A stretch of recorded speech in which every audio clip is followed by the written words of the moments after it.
For some men, turning an angry face to the world is a way of feeling important. Neither for his son nor for himself can such a one be a true man.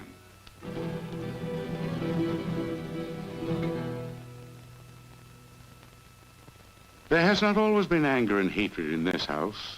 The constant disappointments come because each expects from the other more than he or she can give.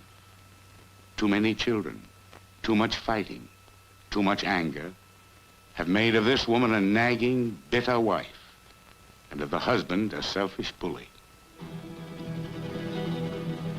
This is not just one of the little squabbles of everyday married life. This twisted, crooked kind of anger is bad for a man, bad for a woman, bad for children. And the children in such a home may try to escape the anger, perhaps before they are old enough, by doing just what their parents did, marrying in haste, without thought, without understanding, without love.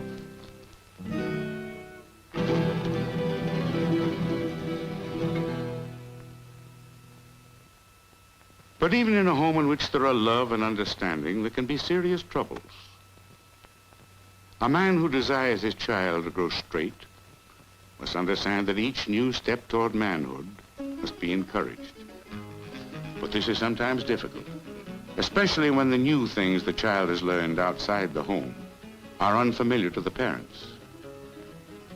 It was just such a new step when Juanito brought home 2 rabbits one day.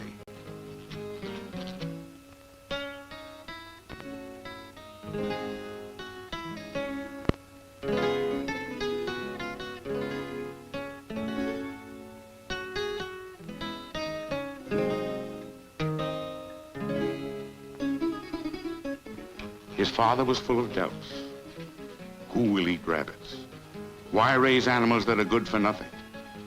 It is hard for a man who has never eaten rabbit to have his son tell him that they are good to eat. It is hard for a man to accept learning new things from his son. The boy is very stubborn. He acts as if he were the man of the house. The boy says he learned about rabbits in school, that they are good to eat and cheap and easy to raise. And besides, he will take care of them all by himself.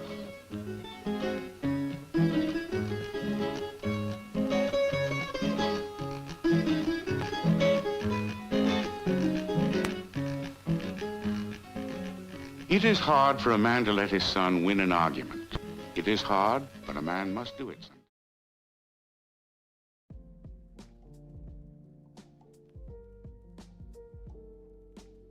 Hi, I'm Charis Euphranor. Hi. I'm Charis Euphranor. Do I say hi? Have I ever said hi? Have I ever said hi? I've never... This is an emergent property. This is sort of like manifested itself before I've had the chance to even think Hello about it. everyone. You're all awesome and rabbitsome. You too, Tamashi.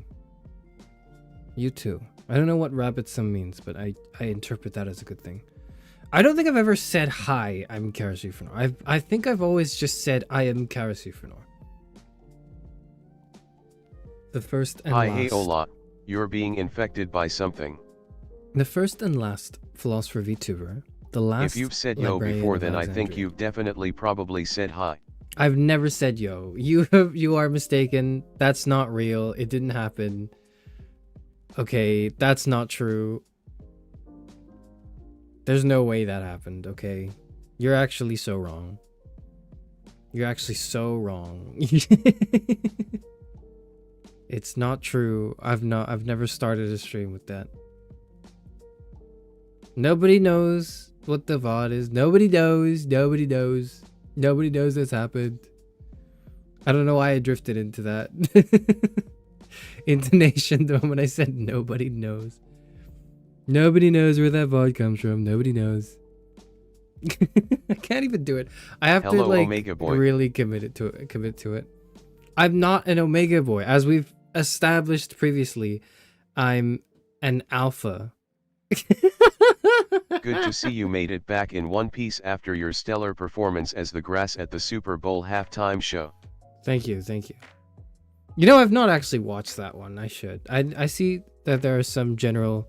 I don't the general accept that. consensus is that it's good, I guess. Just like when you started a stream with Yo that one time. That didn't happen. Shut up. That's not true. That never happened. That did not happen. I always stayed in character.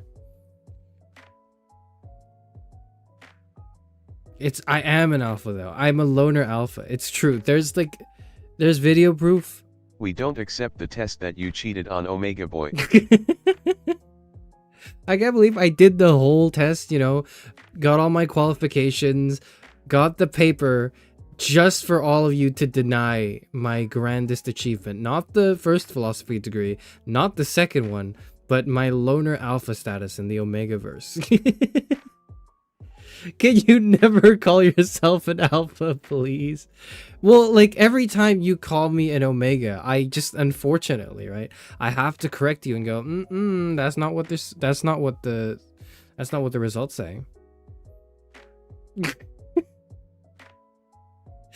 Oh, you'll never live it down. Never will. I also, by the way, also did the test and got loner alpha, but at least I was accepted by the rest as that, says Ari. Okay, just the thing is, I think, like, if you have any modicum of, like, social skill, you'll be able to get loner alpha, not because you're aiming for a loner alpha, but because some of the questions are like, if you're like nervous, what do you do? And then the option is like, I would panic and I would cry, and it's like, yeah, when I was like 15, like when I was underage, maybe that's how I would have reacted to situations. But I've grown since then. I'm 60 years old. I've had shit happen to me, and like after enough omega responses in your life, you start to realize that, like, you know, inside you are two wolves or something.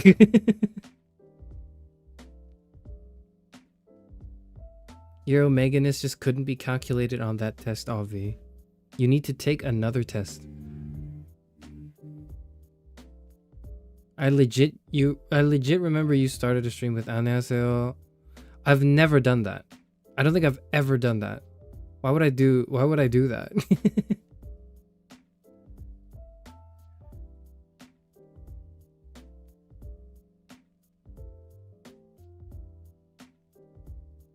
I had 21 points for submissive omega and 20 for loner alpha, and 20 is higher than 21. That's true.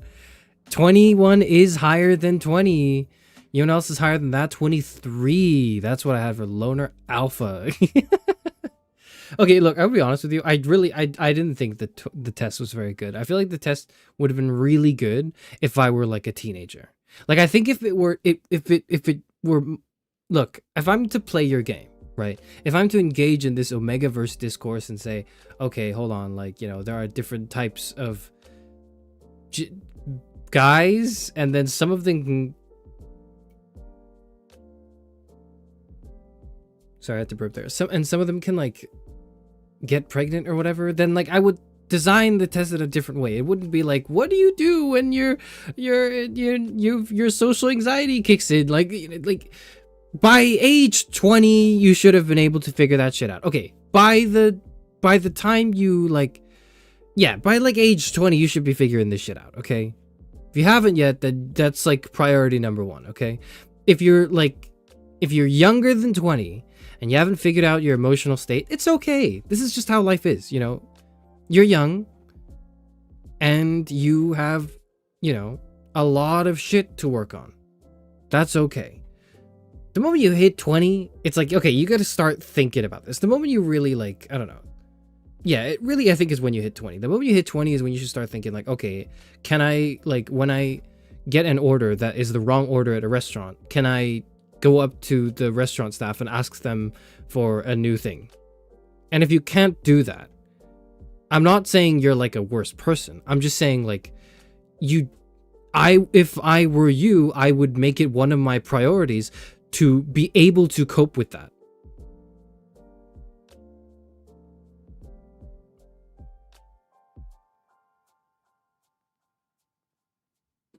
So you're more like an acclimated omega then. I don't know, man. I don't know what these things mean. Okay, I'm gonna be honest with you. Okay? I think I wouldn't call myself an alpha. I think that is like, even if I were to seriously engage with what I perceive and what I understand as Omegaverse discourse, which I just kind of don't understand either, I will say that reading the descriptions for Omega and Beta, maybe not Beta, but reading some of the descriptions for Omega, those descriptions resonated with me more than some of the alpha descriptions. Like, the entire alpha description was so wrong for me. Like, when I did the test, I showed you guys my results, right? And it just, loner alpha, like, none of the description, they were like, you're an arts or science kid. And it's like, first of all, that's 80% of everyone that exists. Second of all, it's not me. So not only did they do this generalized sort of like attack towards the broader mass of people, they fucking got it wrong. Like, they don't know what they're talking about. Okay, is what I'm trying to say. That's where we agree. Okay, that's where we agree. And I think if you were to go, Charis Euphranor, you are an Omega, please. I need this. Like, you want me to be an Omega, or for whatever reason, so badly. Like, even if, and I think there's a possibility that I could kind of even come around to agree with you on that and say that the test is isn't a very good test. Why do you want me to be an Omega so badly? Because is it the case that you see parts of me that reflect parts of you, and you want me to as a stand-in for something that might be like a little odd or embarrassing? Or maybe you just want to ship me with like other men or something. You just want me to, you just want like M-preg. Maybe that's what you want. I don't know what you want, right? But like, all I'm asking is for you to think about why you want me to get pregnant so badly. It's just vibes. Like, I guess you can say that. That's fair. But like, I don't know.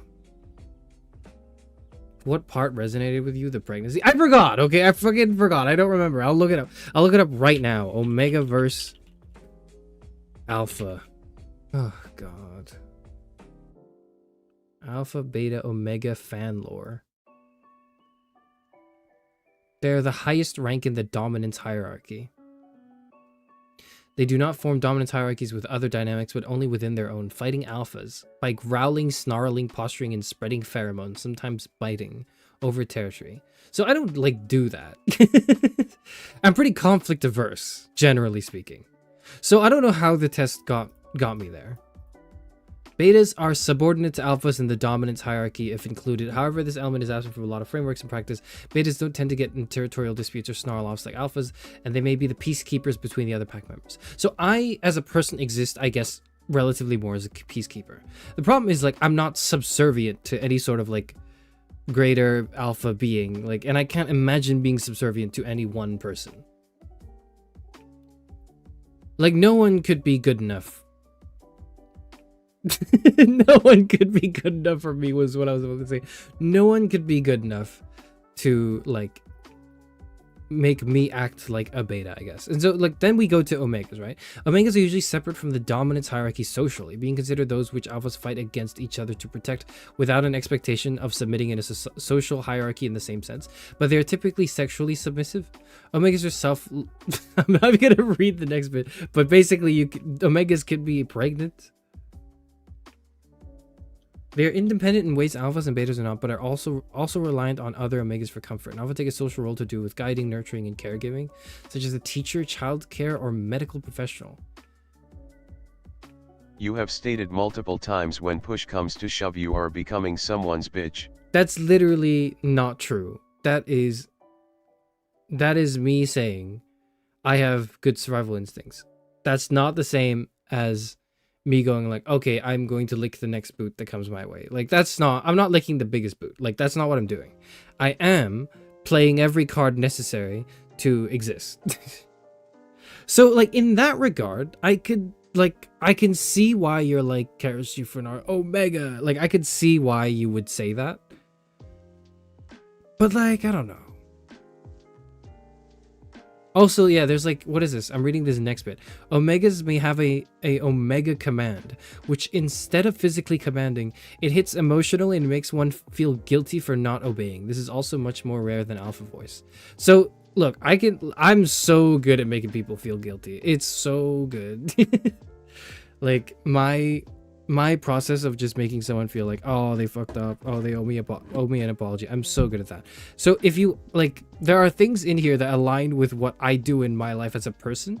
The problem is just you have set up this hierarchy, and like, I don't know. Remember, you got graded on a curve. Betas and omegas are usually not straight. Okay, it's funny, but does that actually mean anything? It is funny, but does it mean anything? Because, let me ask you this, right? Why was it that the first question was like, what's your ideal partner type? And there was, one of the answers was motherly, but there was not like a fatherly answer. Why wasn't there like a fatherly answer?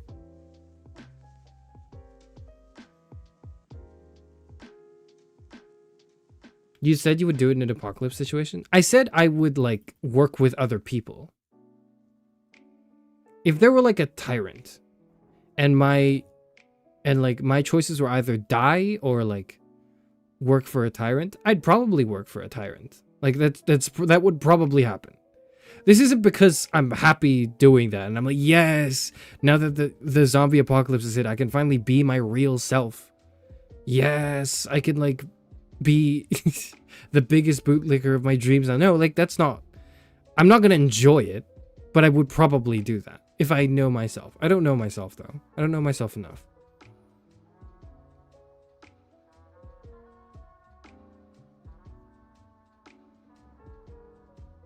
I actually just think you get flustered easily during dating streams. Okay, so like it hasn't happened yet this year. So why it's is not he real. taking about working for a tyrant? I just got here. Hi, hello, Fufu. We're talking about like the Omegaverse and how everyone is mad that I'm an alpha, and it's really funny. Okay, look, personally, I think like I think the test wasn't very good too. Like, I agree with you with that, but I just find it really funny that you're all so insistent that I'm an Omega or whatever. I think that's interesting.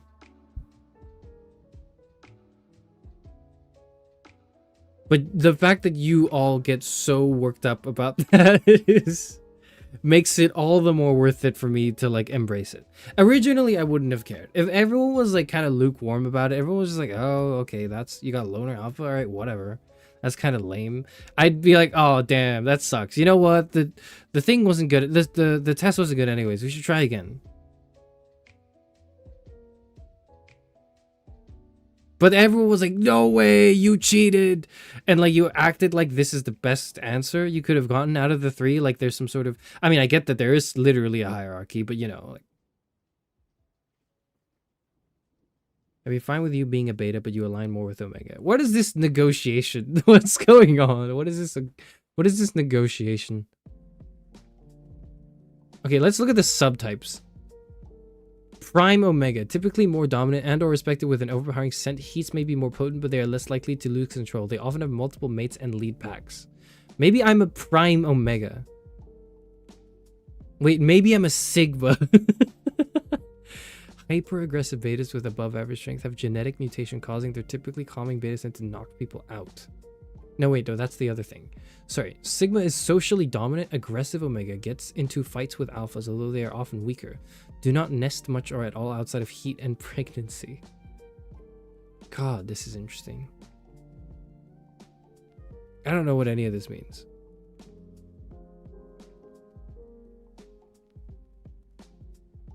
I would think you would be a beta, actually, because I think you would love to be outside of that system and just point and laugh at everyone else.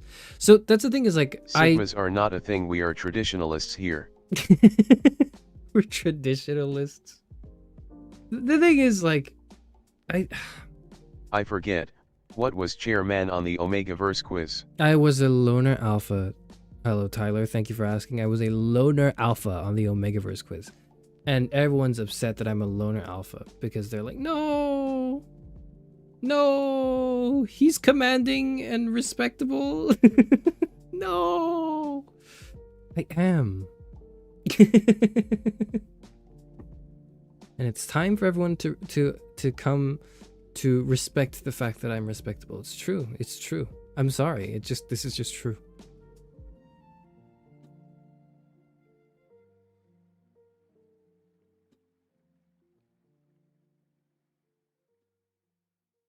Okay, I'm trying to read the alpha description and skip the parts where it's just straight up like the reproduction bit of it.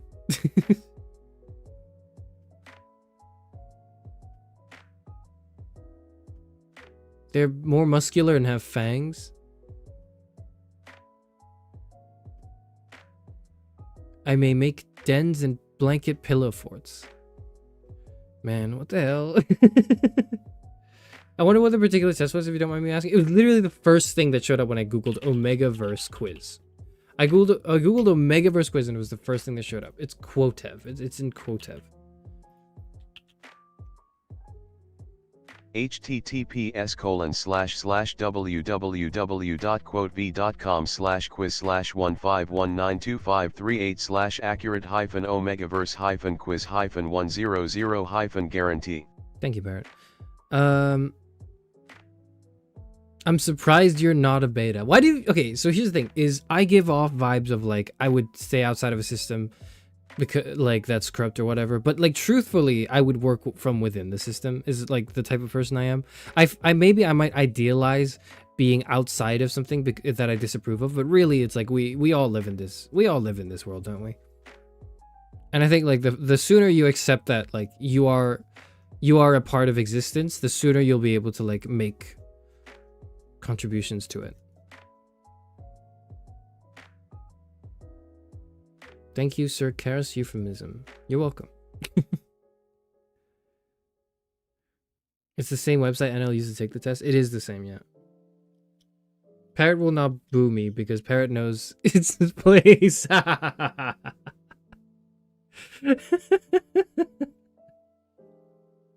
and it's like, I don't know.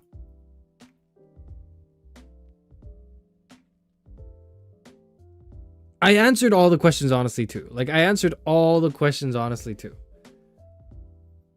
Parrot's not reading any of your boos, sorry. He knows. Boo, but also head pat him. Oh.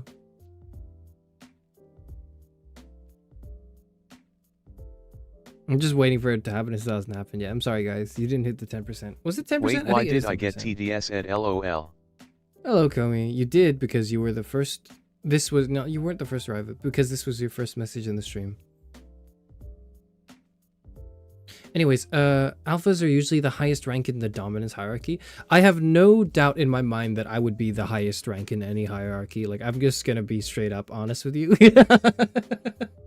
I'm way too intelligent and charismatic and wise and resourceful and witty and charming and to not be at like this the absolute pinnacle of whatever sort of weird ranking system needs to exist in. Like it's just I find it hard to believe that I wouldn't be. Your voice is under a healed boot. Literally not true. In any hierarchy, scientifically proven. I recall you saying you would be an advisor in a medieval/fantasy setting. Yeah, so I wouldn't be like the top guy. Because if you're the top guy, they want your head on a pike. Okay, I'm gonna be like, I would probably be an advisor in a medieval setting because I'm not the person who they're after. I'm the one pulling the strings from the shadows. That's what I'm doing. I would not go out there and just tell everyone else, hey, this is target number 1. Send your army this way. Like, I wouldn't do that. But I would, like, probably... What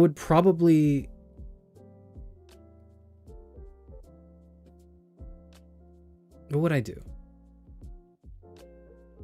I would get the things I wanted to get through subterfuge.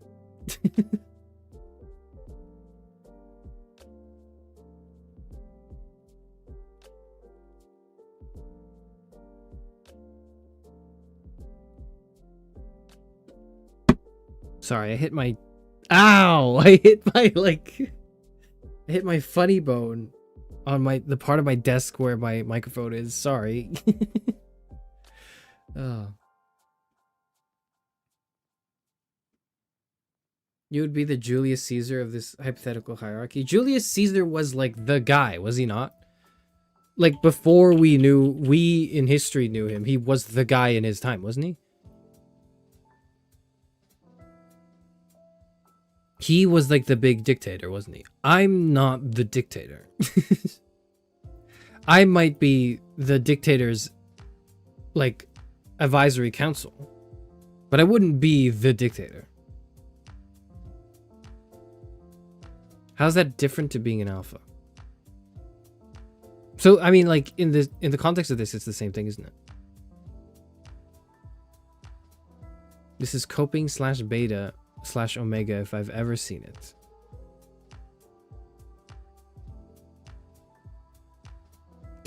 So we consider to be the highest class the guy that hits his funny bone. Whatever. The point stands. The science proves it. We've done the tests, we've run them, and here are the results. I think it just makes sense, doesn't it?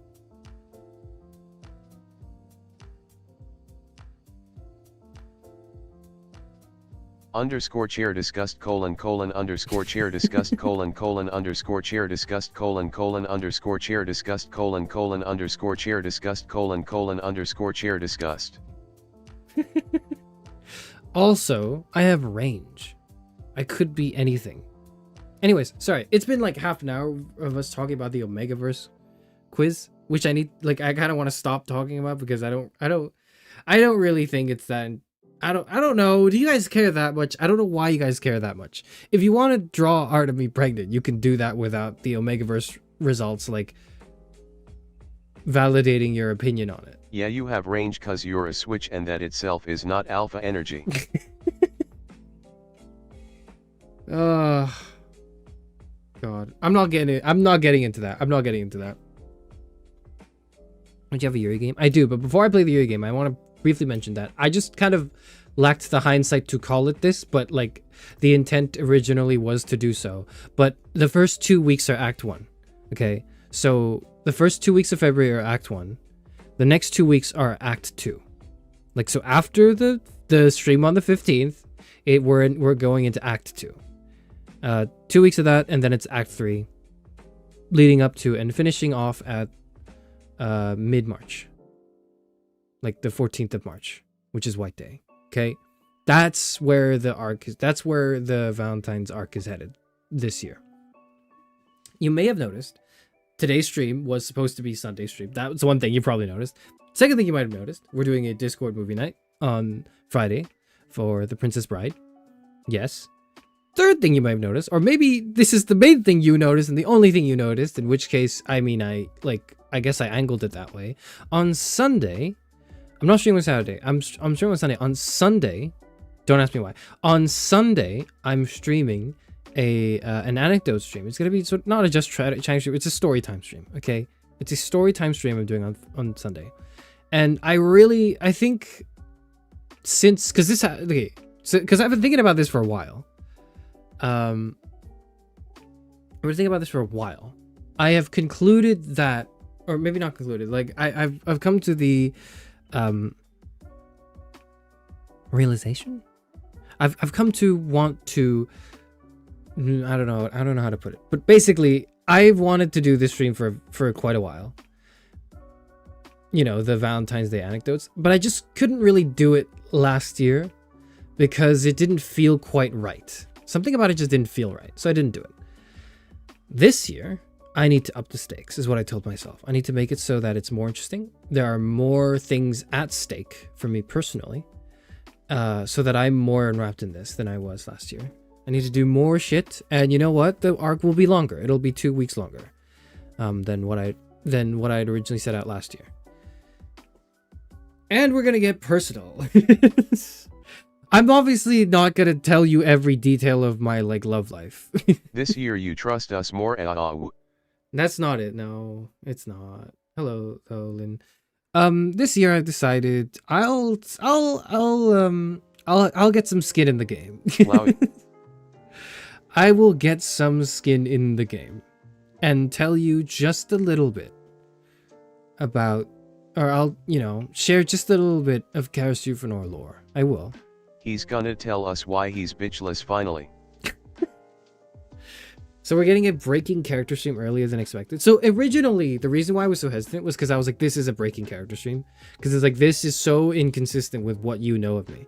But then, upon further thought, and by further thought, I mean, I genuinely have been thinking about this for a year at least. Are you dating Axe? No. You wish. Anyways, I've been thinking about it a lot, pretty much since last year. About what would constitute like character breaking and character forming anecdotes, and I think that now at this point in the channel's lifespan, this would constitute a character forming anecdote rather than a character breaking one. It is consistent with the things I've said. It's consistent with the way I act. It's consistent with things I believe, etc., etc.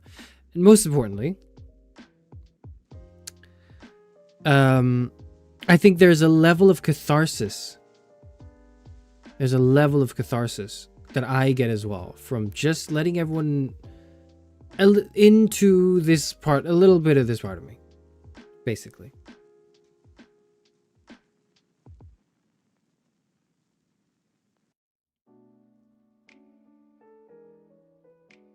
Of course, he spends the entire start of the Yuri stream talking about men.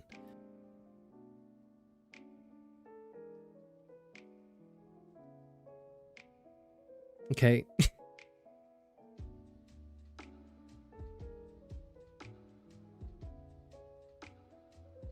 Why are you streaming at the same time as Tia? How am I supposed to watch both of you? Why is Tia streaming at the same time as I am? You could ask in the other chat. You probably won't though, because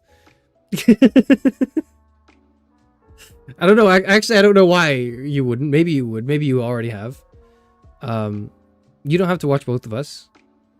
If you had to pick, you should probably watch Tia for many reasons. The main one being that she's like probably about to wrap up anyways, and this stream is probably not of too much interest to a lot of people here, but I'm just doing it anyways, mainly for Zero. Zero's probably the only person who cares for this stream.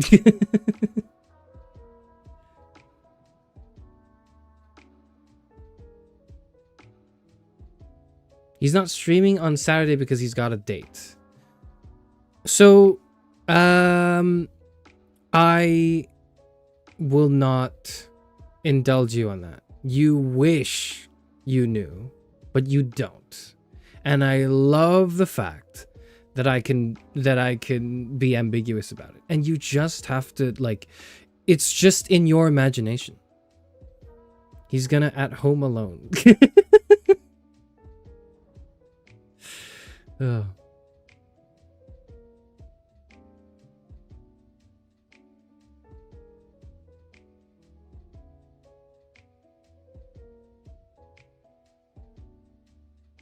He's gonna tell the story of the time he held hands with a girl once.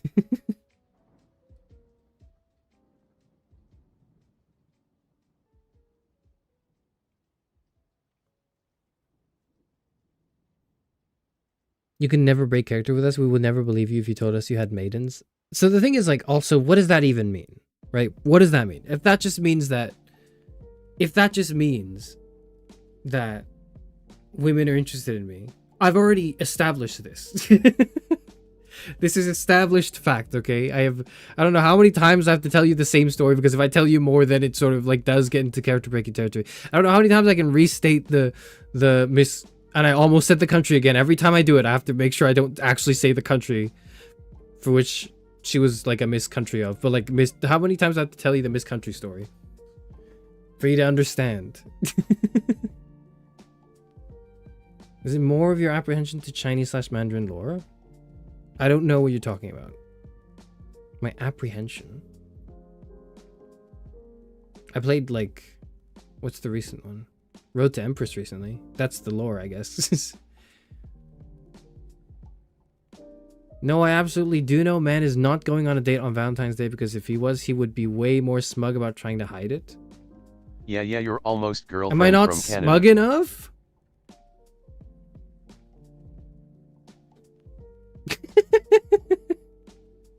Why did you put like Canada in like quotes?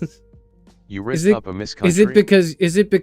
because you're American and that's kind of like how the is that like the you wouldn't know her, she goes to a different school kind of equivalent?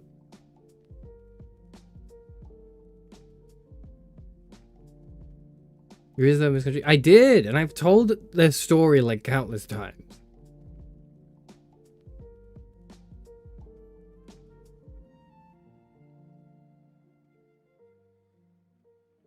I knew you were going to pull the what's a maiden trying to pull a Socrates. Well, have you seen like the mask icon of this channel? Have you seen the themes of it? Give me your powers, please. Like a lot of existential dread that you sort of digest in your personhood and come out of. That's the secret ingredient. You just need to have a lot of existential angst and then somehow find a way to quell all of it. Because if you can do that, there's literally nothing that will strike fear in you other than just, I don't know, immediate threats of life, probably. But at that point, it's like, if you don't feel fear in the immediate threat of life, you're not brave, you're kind of stupid, right? Anyways, this is going on long enough. And what I wanted, the main thing I wanted to say was, well, there will be an anecdote stream on Sunday. And you are also free to contribute your own anecdotes. I was asked this, I didn't, by you, Estella, I think, actually, on the Discord when I posted this. I think you asked, like, can we also contribute our Valentine's anecdotes? And I didn't think you would. I didn't think people would want to do that.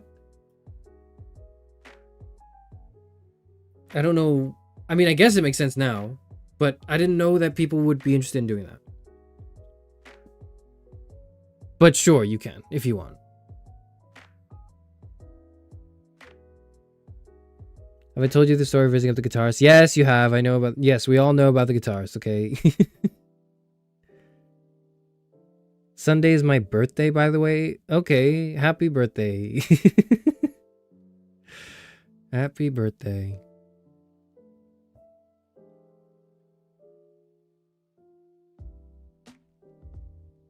I'm entering my villain era. You kind of, like, you know what? That's not a bad idea. Enter your villain era in that, like, you see yourself as someone who has goals and aspirations to overcome, but does not necessarily have to stick to, like, some sort of, like, predefined goodness. Or, like, some sort of, like, a destiny, maybe.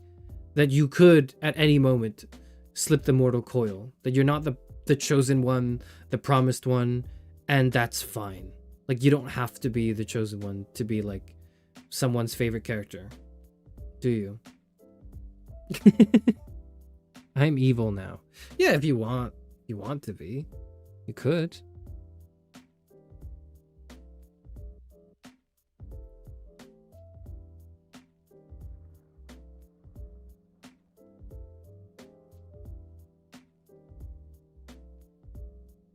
You said happy birthday so easily while I had to beg and all I got was a eulogy. Because the hope was when I said happy birthday just now that it came off sort of insincerely and sort of like in the streamer way of like them reading like a $2 donation was what I hoped to convey like tonally through that. I don't know if it came across that way. I don't know if it conveyed like that, but that was what I was trying to do.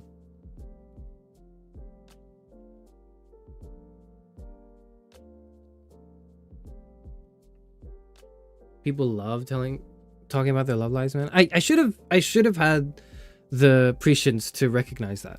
But yeah, people would want to share their love lives probably. That makes sense to me. Anyway, so on Sunday, I'll give you just a snippet into the lore, into the Valentine's lore, and then we'll do some like, I don't know, community sharing or something. I'll like open up a thread and just start reading and react to stuff probably. I may be evil, but I have to work. Goodbye. All right, see you later.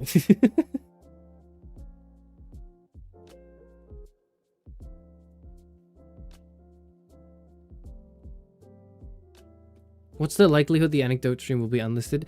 If I accidentally dox, because here's the plan. The plan is when I tell my anecdote, I'm gonna like change 3 key details and add flavor to the story so that it sounds more exciting than it actually was.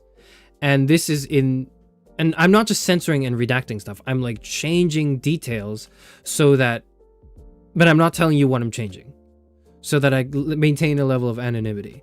If at some point I fuck up and like I accidentally say like there's some sort of inconsistency in my false details in this story, then I'll have to redo it, or then I'll have to like unlist it. I might unlist it just because of the fear that one day someone I know in real life who knows that I run this channel sees that and goes, ooh, I wonder what this is about, clicks on it, hears that and goes, oh my god, it's that person. And then like they put up a name, or maybe they just know, oh, so you had a thing with this person and this mutual person that I know as well. Whoa, how did that go? Real name, that's not Charis Euphranor, Is that right? anecdote sharing at that point? And like, is it anecdote? Yes, it's 100% anecdote sharing because it's true, because it's still truthful, because it is still truthful. Like if I combine events that didn't quite take place in the same sort of like instance of time, but they kind of tell the bigger picture story, then to me that's like still the same story. Is this fucking play about us? My worst nightmare would be, no, I'll save it for like Sunday. I thought you only fear death or whatever. So men have like a fear of death, as most people do, but also they have a fear of like something that is to men worse than death. And why am I gendering this? Is it necessary to gender this? Yes and no. Yes and no. It's an observed phenomenon.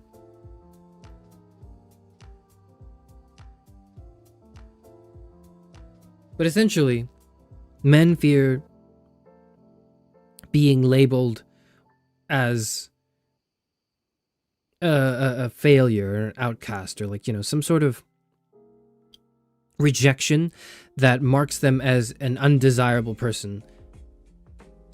So much so that if that is a fate worse than death.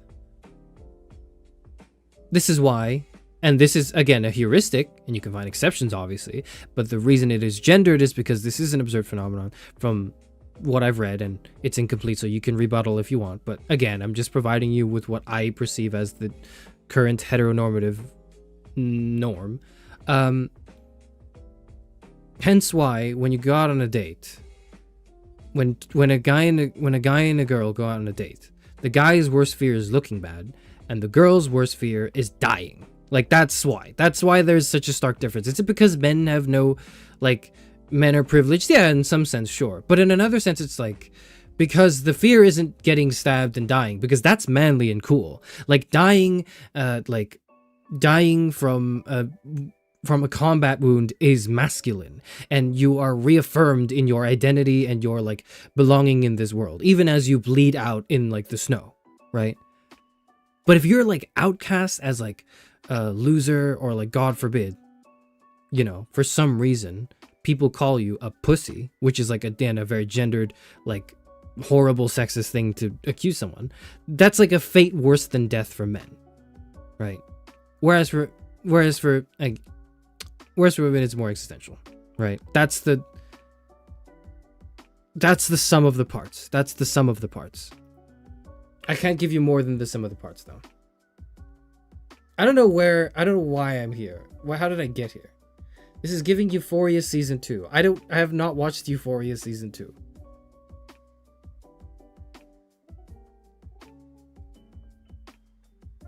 I fear boy failure tendencies are actually more attractive to me, but I think that's a specifically me coded thing. Boy failure and girl failure is not real. It's not actual failure. It's just like, it's a certain level.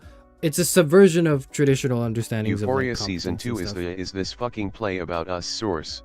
Oh, okay. God, I hope not. God, I hope not. I'm gonna stop talking. Do you fear going on Reddit and reading Am I the Asshole story that eerily parallels a moment in your life? Yeah, actually, honestly, that might be like that would be a top 5 fear of mine. That would be a top 5 fear of mine. Because at that point you couldn't defend yourself, right? Like you're left to the court of public opinion. And like they're not hearing your side of the story. And generally when you're on like, am I the asshole? It's because you were an asshole. And the thing is, I don't think I've ever intentionally tried to be an asshole to anyone. I have not intended to be a bad person to anyone in my life ever. That if somebody decided they wanted to complain that I was a bad person to like the internet, that must mean I severely underestimated my ability to evaluate myself socially, which is going to throw me for a loop because I think I've got it all under control. I think that, yeah, I understand social etiquette. I think that, yes, this is how you interact with people and talk to them. This is how you, like, give people bad news. This is how you, I don't know. This is how you broach a conversation, you know, this is how you don't be creepy and weird. That if I end up being creepy and weird, a lot of that confidence will go away. The reason it's there is because it's never happened yet. And that everyone loves me. And that I'm like a universally just appraised being. This has to be so annoying to listen to if you're not me right now. This has to be so annoying hearing this guy talk about himself.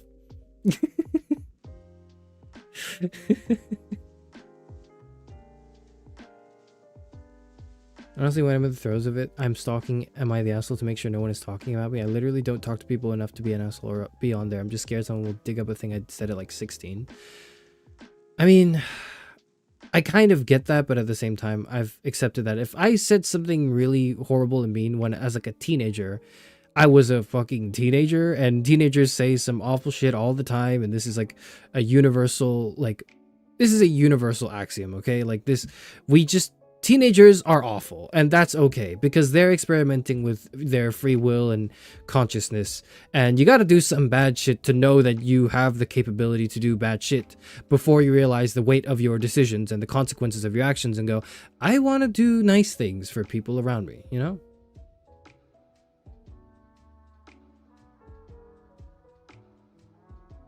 I'll let you have that small reassurance after hearing your reasoning for this specific phenomena.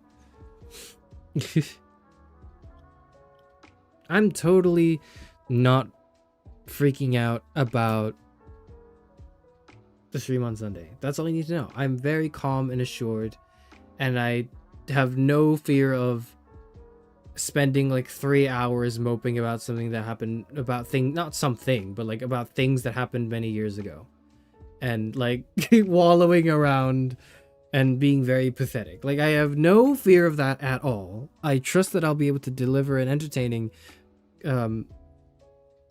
controlled, confined story that explains certain character beats in the Charis Euphranor arc. Or something. Or, like, it'll just be people complaining about Valentine's Day and, like, the Valentine's weekend. It's not even real. None of this is real. None of these dates aren't real, man. Like, I'm not gonna celebrate anything that is not gonna, I don't know, that isn't like a holiday, you know? Like, if it's a holiday like Christmas, where your calendars are marked with it, and it's like a public holiday as well, then you know what, maybe it's worth celebrating. If it's not a public holiday, it's not a real thing, because people don't believe in it enough to sacrifice, like, I don't know, one, maybe even half a day's work in like an already hectic life of being a cog in the machine or whatever. Anyways, we're going to play a Yuri visual novel. We're going to play Please Be Happy. I click open Steam, and the first thing I see is like 2 Dakis from Date Everything. Alrighty then. Betty and Dorian together for only $105. 25% off, 1 week only. You get 2 body pillows for the price of $105? Wow.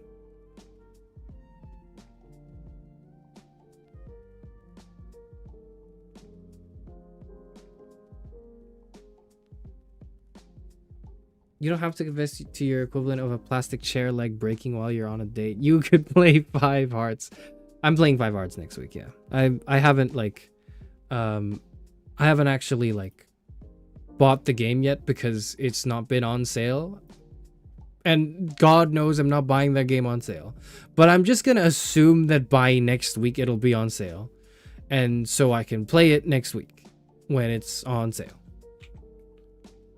If it is not on sale, I might just try to push it to the week after that. And if it is not on sale at all, then maybe I'm just not playing it. Because I don't know if I want to spend, how much is this? Fucking like $15 $20 on like on 5 Hearts, man. I don't know if I want to do that. Please be happy. We're gonna be happy. We're gonna choose happiness instead. That's what we're gonna do.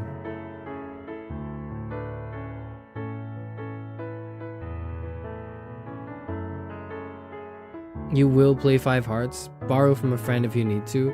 I really don't know if I want to pay full price for 5 Hearts under one roof, and no one on my Steam friends list has the game. Thankfully. Shit, one person on my friends list owns the game. This is season 2. Who is this?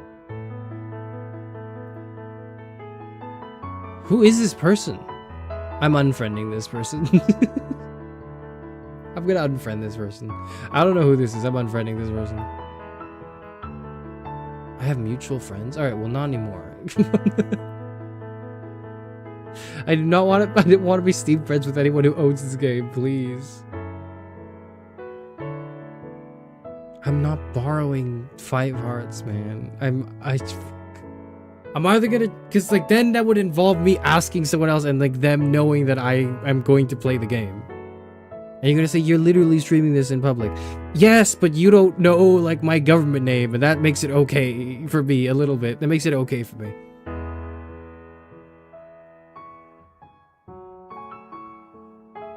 Anyways, we're gonna play a visual novel. We're gonna be happy. We're gonna be happy. That's what we're gonna do. We're gonna be happy. I'm gonna kick Parrot out of here. And yeah, that's what's going on for the rest of the month and a half. Okay, we're in Act 1 right now of the Valentine's arc. And the end of Act 1 is gonna be somewhat exciting. Then Act 2 is probably gonna have 5 Hearts in it. And then you'll see when the time comes for like everything else. Alright. Also, yes, I'm still working on the trolley problem video. It might honestly come out on Valentine's Day, not because like I want it to come out on Valentine's Day, but because like I might not have the time to do it any earlier than that, but we'll see. We'll see. Let's hope I get it out before and not like after. It'd be annoying if it was after. Anyways, let's look. Shall we pick up where we left off? We're getting like voice acting in the menus.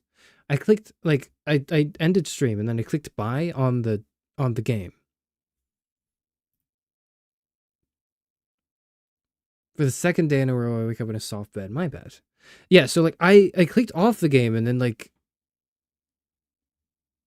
one of the voice actors said bye to me. And then like for a second I didn't know that the video game was doing that.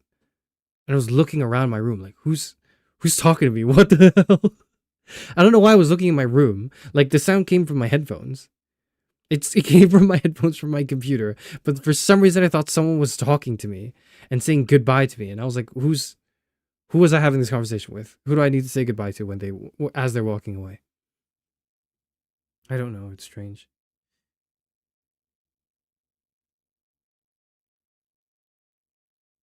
You can say you need to feel something because the couple's getting free food at McDonald's and making the Bridges proposition real appealing.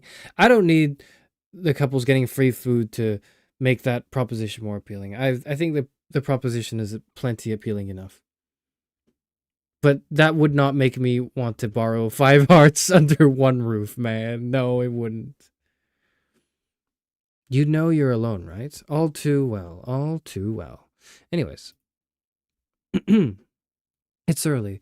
The library downstairs is silent. No one else is here, aside from Juliet. I didn't even transform before falling asleep last night, just passed out like this with human arms and legs. No wonder I'm sore.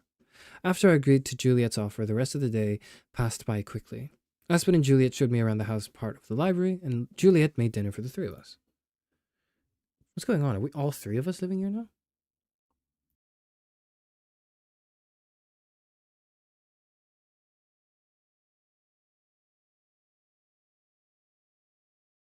Aspen didn't leave until the evening, and I decided to go to bed early. After the whirlwind of emotions I went through yesterday, I was exhausted and fell asleep as soon as my head hit the pillow. Not having to be on alert the moment I open my eyes is a nice change. I can toss and turn and even doze a little bit longer. I get as much rest as my body will let me. Once I've had my fill of being lazy, I finally crawl out of bed. Okay, time to get up. It doesn't take me long to get ready. I tiptoed to the door out of habit. Still carefully that only someone with super keen hearing would be able to hear me, but then I remember.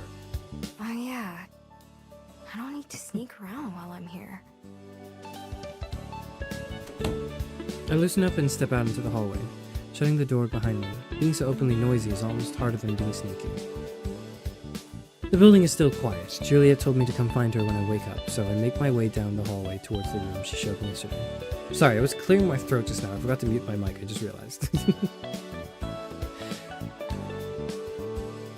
It's one of the last in the hall, tucked away in the corner. Unlike the other door, a tiny bit of flickering light escapes from the gap below. This is the place. Now that I'm standing here, my nerves start to get the better of me. What if she's forgotten me this time and chases me away? Or what if? I screw my eyes shut and take a deep breath, pushing away my worries. If I'm going to stay here for a while, I need to stop thinking like that. I can't let that fear keep winning. Forcing myself to be brave, I twist the doorknob and enter. Wait, I should have knocked, shouldn't I? It's too late now. I step into the room, only to be struck by how dark it is. With just one window, the main light source is a candlelit lamp, illuminating the white-clothed figure sitting at her desk. Just like the library downstairs, there are rows and rows of books covering the shelves around the room. Juliet looks up to greet me, a gentle smile written on her face. Oh, good morning, Miho. Did you sleep well? She remembered me. I had my relief, I think. I sure did. I think that might have been the best sleep I ever had. I'm most glad to hear it. Would you like to sit down? Oh, sure. Thanks.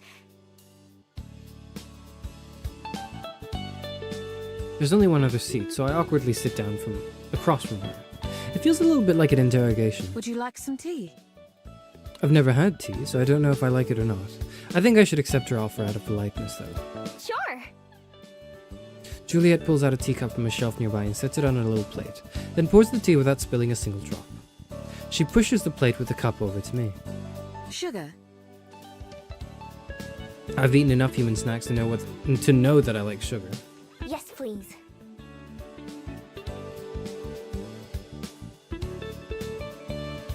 Juliet offers me a small pot full of white little cubes. Without hesitating, I take two and toss them in my mouth. They're kind of crunchy at first, but quickly fall apart. Juliet frowns just a little, enough that a human probably wouldn't notice. Did I do something wrong? Wait, I know. Oh, thank you. That gets her to smile, so I'm pretty sure I did the right thing. We'll have breakfast in a little while. Aspen usually comes by to help open the library, and then we eat together. In the library? That sounds nice. Does she help out because of the sunlight? My, that's astute of you. You're correct. Although I'm able to tolerate a bit of sun, I do prefer the dark. I wasn't sure if you knew I was a vampire or not. Oh. I wasn't. I didn't really think about it, but... Oh yeah! No, yeah, that would make perfect sense, because of the bats.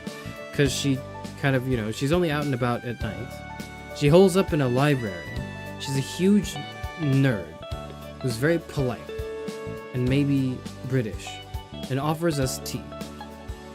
That would make sense. All of this tracks. All of this makes sense.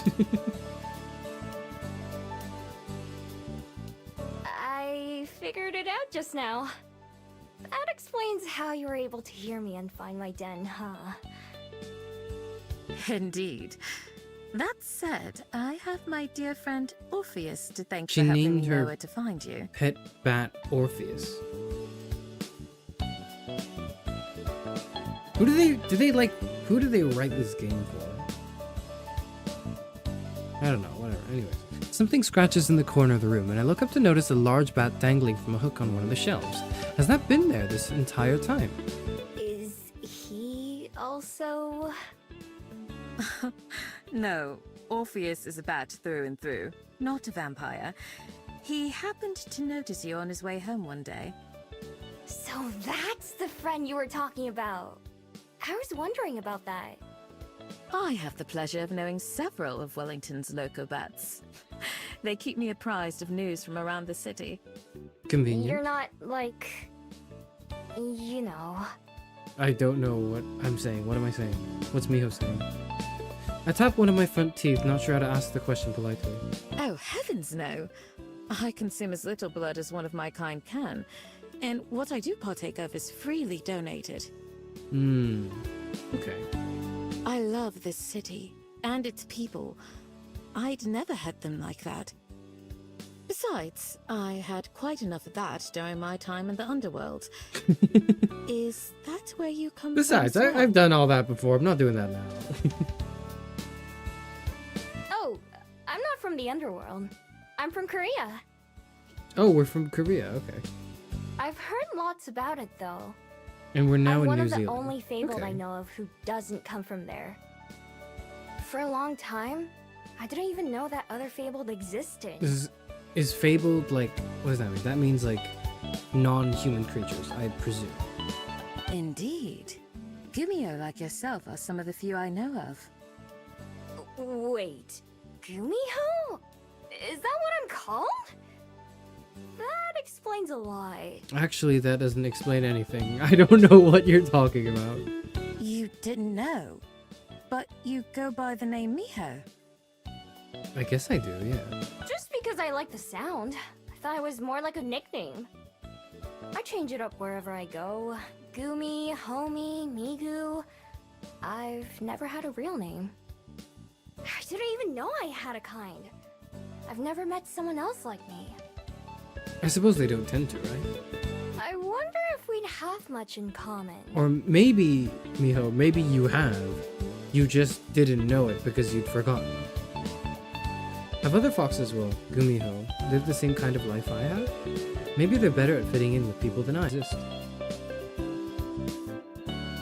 Finding out that they do, and that there's even a name for us, comes as a pretty big surprise. No matter how long I've been alive, there's still so much that I don't know about the world. As our discussion tapers off, the sound of the front door reaches my ears from downstairs. Juliet must have heard it too, looking over as I did. Oh, that'll be Aspen. Shall we go down to breakfast? Yes, we shall. I'll never say no to that. A kumio is a more malevolent Korean version of a fox spirit. Oh. I see. Thank you. Thank you, Tom.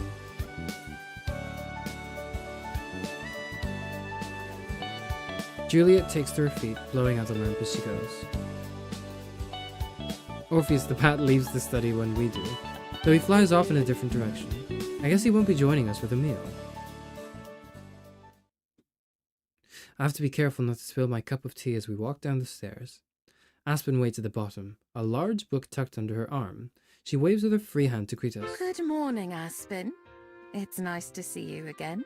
Good morning, Juliet. And you too, Miho. I must admit, I was a little worried you might run off during the night. I might have. I may have thought about it a little. After I went to bed, though, I was out like a light. Glad you decided otherwise, then. Living in the library sounds like heaven. I can't believe you'd think about giving that up. Anyway, I'm opening today, so I can't stay too late. I'll go ahead and take care of the windows. See you around. I'll get started on breakfast then. Oh wait, no, hold on. Yeah, that Would you like we haven't grape eaten. or strawberry jam? Grape, please. I think I'm feeling like strawberry today. Oh, or some of that orange marmalade if there's any left. You have to let Miho try that too. I'll see One if of we each, have please. it. Is that a nonce you have with you? You can just leave him on the desk for now. It Is sure that an is. animal? I'll be taking Jax on the way out. Okay. I'll write it down. The two of them stroll off in different directions while I stand on the stairs, unable to follow any of the conversation. Who's Jax? Anonce? I don't see anyone with you. This is a nonce. She taps the cover of the book she brought with her. Oh. He's the author of this. Juliet suggested I read some of his work, but I'm finding him rather dull.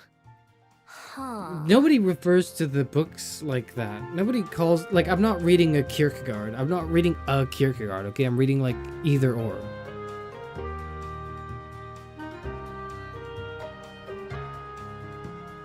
I'm reading Sickness Son to Death. I'm not... I don't know. What did they say? What was the... Okay, how did they say it?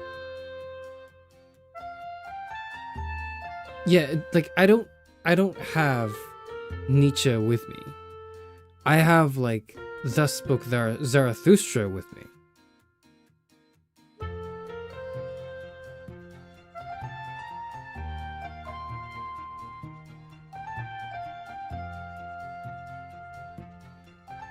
It's said to eat men's life force during the devouring of one's heart or liver.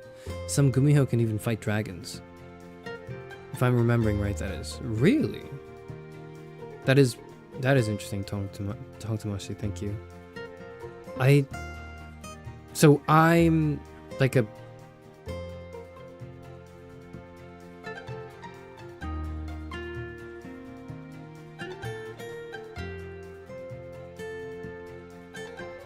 And the Omega test from earlier doesn't resonate well with me?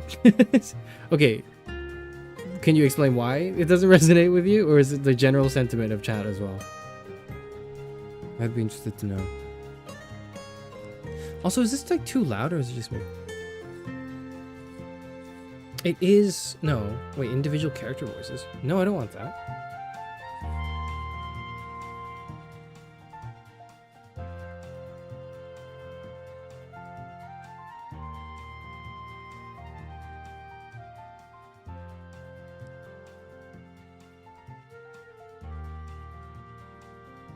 I don't think they were saved previously.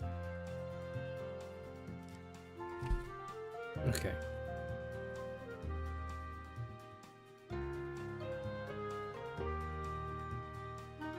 I try my best to sound interested, but books are the most boring thing I can imagine.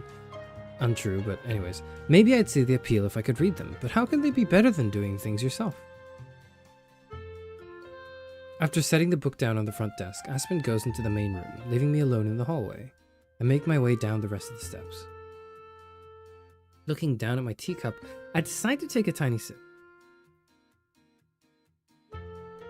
Yuck. It's kind of bitter, but also bland at the same time. Frowning, I set the cup down on one of the shelves nearby. At least I tried it. The sugar was way better though. The door Aspen went through is still open, and I can hear her bustling around. The room where Juliet went isn't far away either, and I already smell food. Guess I'll go watch. I'm picking Juliet. You know what? I'm just, I don't know. Actually, I don't know if the choice. Oh, Can you turn the music up 2 notches? Okay. That is not... That was escape, I think. I don't know what that did.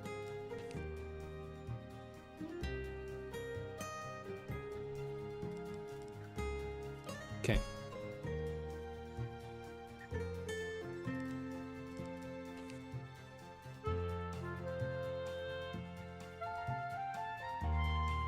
I follow my nose and head to the kitchen.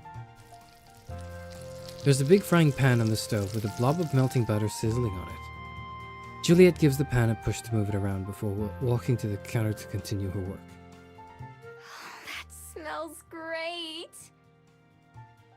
Oh, Miho. Go ahead and take a seat if you'd like. This shouldn't take long.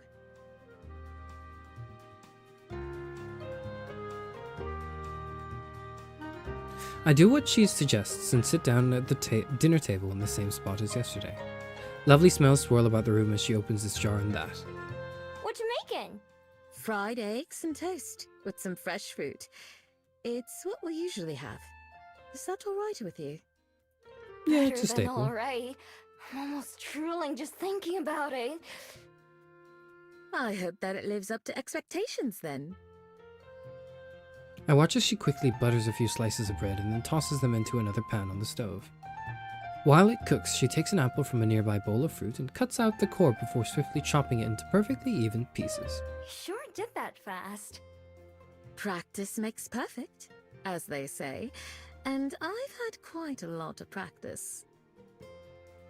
After moving the apple slices onto a plate, she takes an orange and starts to do the same thing. The bats enjoy fruit as well. That makes sense. So I tend to keep a lot of it around the house. It makes a lot of sense. If there are any items you'd like me to keep around the house for you, do let me know. Something tells me that snacks from the convenience store aren't what she has in mind.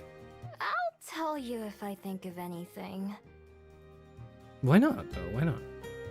Anyways, Juliet finishes the fruit before dropping the eggs into the pan with butter, where they start to sizzle too. Finally, she slides the toast out and onto a plate. Right as the eggs finish cooking and Juliet sets the table for the three of us, Aspen daintily steps into the room. All set on my end. Thank you. I just finished cooking too.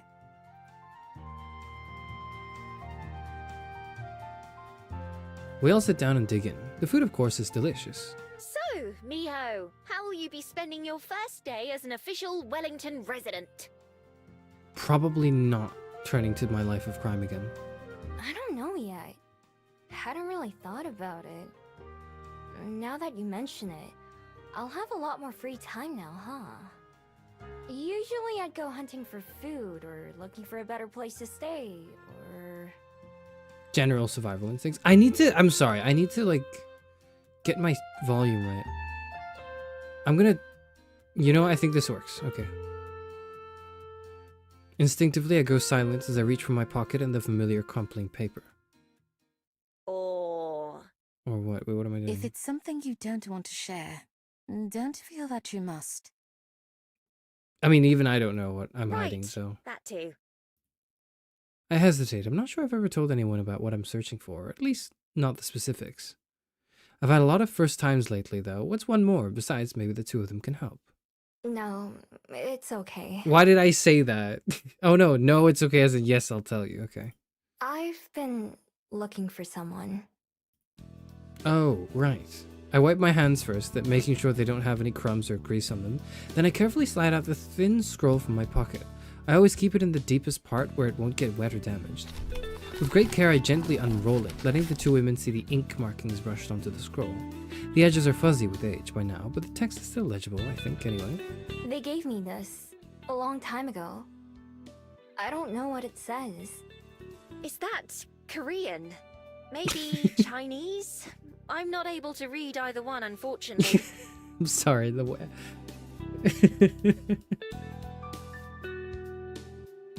They remind me of older Chinese characters, but I can't be certain myself. This is making me think of... Hold on, I Sorry, gotta... but I'm not too familiar with them either. This is reminding me of this. Hold on, this is stupid. I'm gonna get it out of my head. I'm not even gonna play the video, I'm just gonna play the audio. You might know what I'm referring to. It's like a clip of like The Rock. I'm not gonna play the full clip. I will not play the full clip, but I will play like the lead up to it. Hold on. Now, Mick Foley, as a best-selling author, it seems like you have a little problem understanding the English language. Yeah, among other things. So for your own benefit, let The Rock tell you one more time in plain, simple English. The Rock did not run over Stone Cold. Adamant about that, Kane. What about a polygraph test? Now, for further clarification, let The Rock tell you in another language. Let him tell you in Swedish. Here. Okay, I'm not playing that bit. I'm not playing that. Where the hell does he get to the... Hold on, where does he get to the... I'm not playing what he did. Hold on. I'm not playing that. I'm not playing that bit. I'm not. Where's the bit where the announcer just goes, uh-oh? Bilingual? I don't think Foley is either, though. Where's the part where he says like, uh-oh?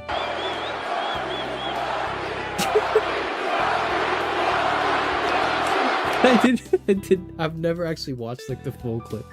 Hold on. King, if The Rock didn't run over Stone Cold, then who did? Who's going to step Now, forward? Mick, if you need even further clarification, let The Rock tell you in Chinese. Uh-oh. Chinese? That's it. I'm not playing the next bit. I am not playing the next bit. I did not want to play that earlier bit, and I did not want to play the next bit.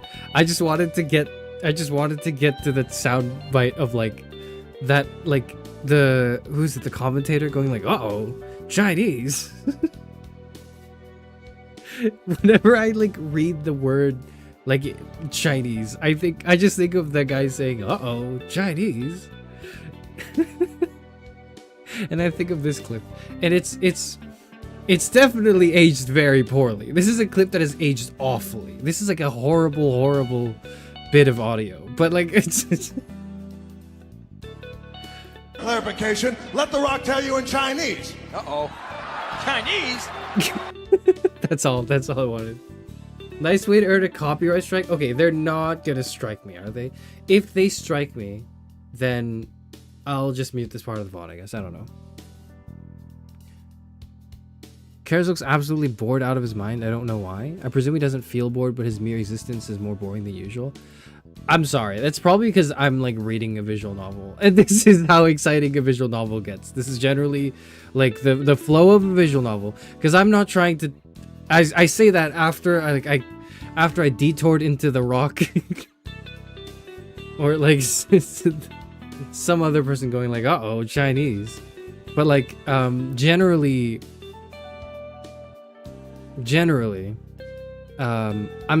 when I'm playing a visual novel, I'm kind of just like reading it like I'm reading a book, and books are kind of boring, so I probably like I'm giving that vibe off.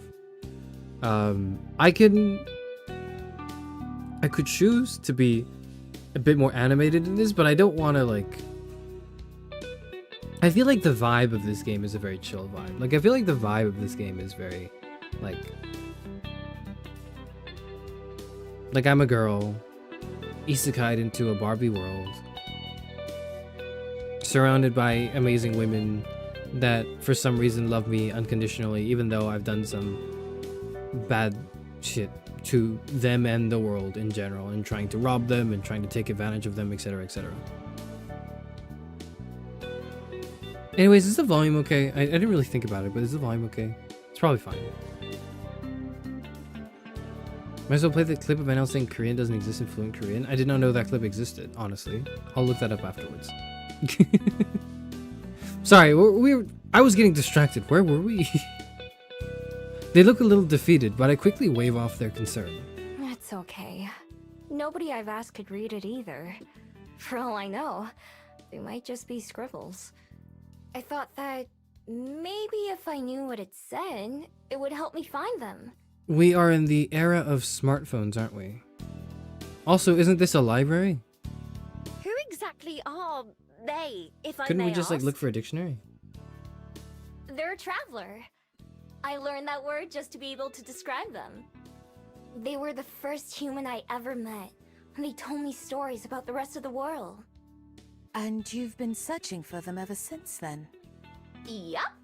For as long as I can remember. I met them back in Korea, when I was a fox. I couldn't understand what they were saying, not until much later. Reminiscing about them gives me a very particular feeling. It's warm and fuzzy, but also a bit sad. I think people call it nostalgia. My voice is a little quieter as I finish what I mean to say. But that never stopped them from coming to see me. They can I name don't know their tribes. name or even where they're from, but I'll definitely recognize them when I see them again. Both Aspen and Juliet are quiet for a moment, visibly thinking over what I've said. After a long while, it's Juliet who speaks first. In that case, I'd be happy to assist in any way I can. Me too, of course. Speaking of which, I may have found something useful to you. What would that be? I was doing a little bit of research on Gumiho last night. You gave me a book report? I can't read. We've established this. There was surprisingly little to be found compared to some of the other fabled. Okay. Wait a sec. You found out that I'm a Gumio too? I guess we all know now. Alright, okay. Well, yes. It wasn't too difficult to look up. Is that odd? So in less than a day, both Aspen and Juliet were able to learn something about myself that I couldn't in a lifetime. I guess not. I only realized how I sound after I said it. Juliet shoots a look at Aspen, who quickly tries to move the discussion along. Anyway, I was trying to find out why Juliet and I can remember you when nobody else can. Is that true? Have we tested this? Although I didn't find anything about memories in particular, there was one story that claimed a Gumiho's curse doesn't take effect until a full day later. Oh, of course. And since you and I both saw Miho again before too much time passed, we didn't forget her. Right. Can that I also inquire makes as to sense from whether what or you not- told us yesterday, Miho, doesn't it? You said you don't tend to talk to people a second time. True, but also... Juliet, voice actor... Please be happy.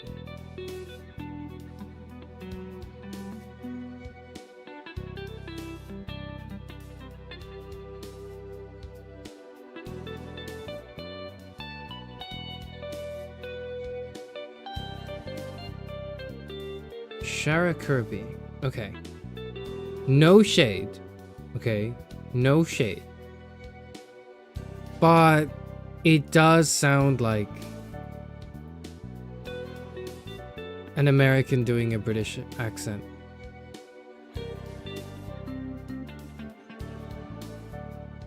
I think you really hear it in like the word past. If I can like replay it. Oh, of course. And since you and I both saw Miho again before too much time passed, we didn't forget her. I think you want to say, I think you want to I think you want to emphasize the sound of past rather than past.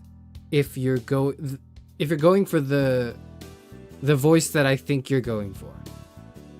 And this is a product of me having spent the better part of the previous weekend binging like Eric Singer dialect voice coach videos, so you'll have to forgive me for doing this. This is just to get it out of my system, okay? Like I need to unleash this onto something, okay? I've stockpiled way too much like accent videos. Way too many accent video, way too much accent video like stuff that I need to like just let it out somewhere. Anyways. Yeah, I usually try to avoid it, really.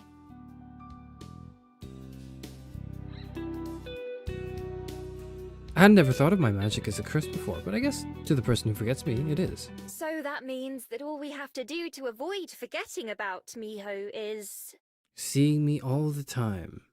It's impossible to miss the pause before Aspen's words, like she's not confident in what she's about to say.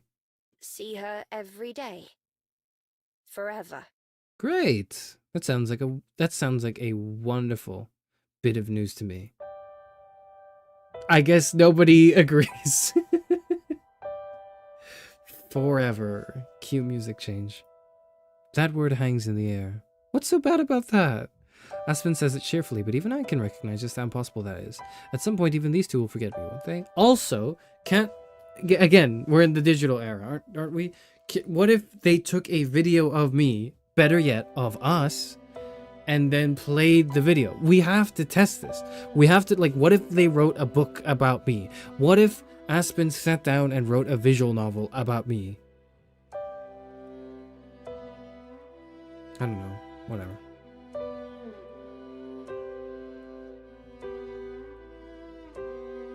Why even try then? Why bother if I know it'll just hurt in the end? On cue, those kinds of doubts start to swirl in my head like always. It's so tempting to just stop caring and give up on others. No, I won't let myself dwell on that. Not on my first day living here. Who knows, even if it's a long time from now, maybe these thoughts will go away for good. Juliet clears her throat before the silence goes on for too long. Well, that's not bad at all. Preserving the memory of those you hold dear is one of the most important parts of life. Also, like, what constitutes, like, meeting? Like, what if, again, right, if it's the video? What about a picture of me? What if they had a picture of me? What if they just thought about me? What if, like, there wasn't any sort of external stimulus? They just thought about me in the day. What if they did that? Aspen ponders for a moment before nodding. It really is. It seems a little early for either of them to consider me dear to them, but I keep that to myself. So, anyway, about Jacques. For a relief, Aspen changes the subject away from me and my magic. As Juliet and Aspen chat between themselves, the conversation drifts into things I didn't know about, and people and places I don't recognize. It's all probably related to books. I smile and laugh when they do, but I'm not really paying attention or talking. Listening to the two of them, they may as well be speaking a different language. The more I observe, the more it seems that I'll have to learn. Not just about normal people in human life, but about myself as well, and even the world. In one day, both Aspen and Juliet were able to figure out what I am, and how my magic works. I've had a long time to do that, and still had no idea. It doesn't even seem like it was hard for them. There's something that I have to admit to myself. I haven't really tried before. Just what have I been missing out on? I feel something bubbling up inside of me. The same feeling as yesterday when I decided to come back to the library instead of running away. Something that makes me clench my fists and take a deep breath as I make another decision. Something that I realize I can put a name to, even though it's a new one for me. This is what people call hope, even if it's pointless in the end. I want to learn how to be a person. Juliet cuts off whatever she was saying mid-sentence. Both she and Aspen turned to face me, eyes wide. Oops, I guess I should have started by waiting for them to stop talking. You want to... what? I've already messed this up, but I keep going. Be a person. To know about the things you two are talking about. All the stuff that you give me a weird look for when I don't know. I want to learn about it. I'd say that you're already well on your way. Her expression becomes quite serious as she continues. I'm a little glad she sees as much weight behind this as I feel about it. Miho, there are some things that you can't rush or change overnight. This is definitely one of them. That said, starting can be the hardest part. You've already taken the first steps. What Juliet said. I'm sorry, too. I didn't mean to keep you out of our conversation. It's okay, it's just, you know, there's a lot to catch up on for me personally.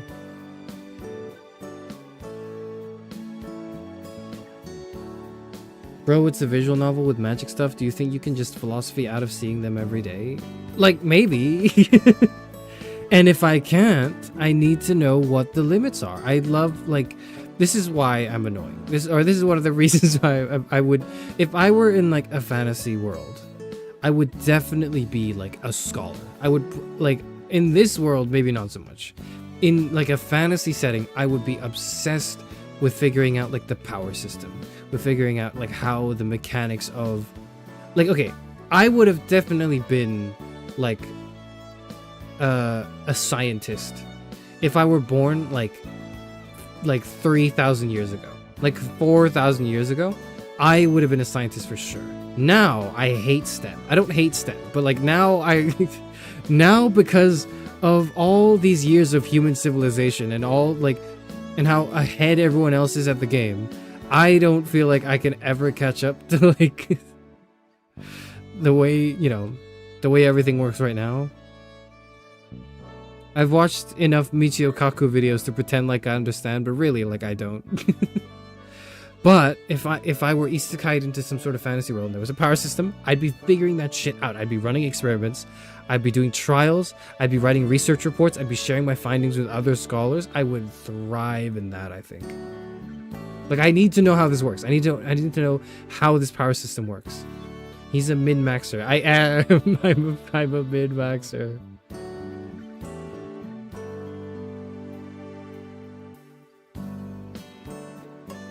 Pearl has 2 different meanings. A legendary elephant-headed bull-bodied metal golem beast that grows in strength as it eats metal. The other meaning is starfish. Oh. Interesting. Miho's motivations is really compelling. You should emulate her and strive to be more human. I'm very human, actually. Thank you very much. No, it's okay. I was busy thinking anyway. I'm actually so normal. I can't stop looking for my person, of course, but maybe I can do more than that too. We'll help you in any ways that we can. So, okay, sorry. Every time I click autoplay is when they stop talking. I don't know when. You know what? I wish they would autoplay the dialogue that is voiced and stop manually for the narrative or the narration that is not read out. Like, I need to read it out. I need time to read it out. But whatever. Aspen nods in agreement, but then checks the time and sighs. It'll have to wait until later though, because I need to be leaving for work. I'm sure Juliet needs her rest too. Thanks. I am rather tired. I feel that. Will you be alright on your own for the day, Miho? Yeah, I should be. I'll figure out something to do. Wonderful. Here, let me take those. She gets up and collects the dirty plates and carries them to the sink. Tomorrow I have to go in earlier than usual to open. If you come by, I can make you that drink again, Miho. As long as you promise not to run away, that is. Yes. Promise not to. Sure. Don't worry. I'm not going anywhere this time. Although, will it still be at home? At home? Like, free. Oh, on the house! Yes, of course. This should probably be the last time, though, or my boss will start getting upset. Fair enough. Aw, okay. It was nice while it lasted.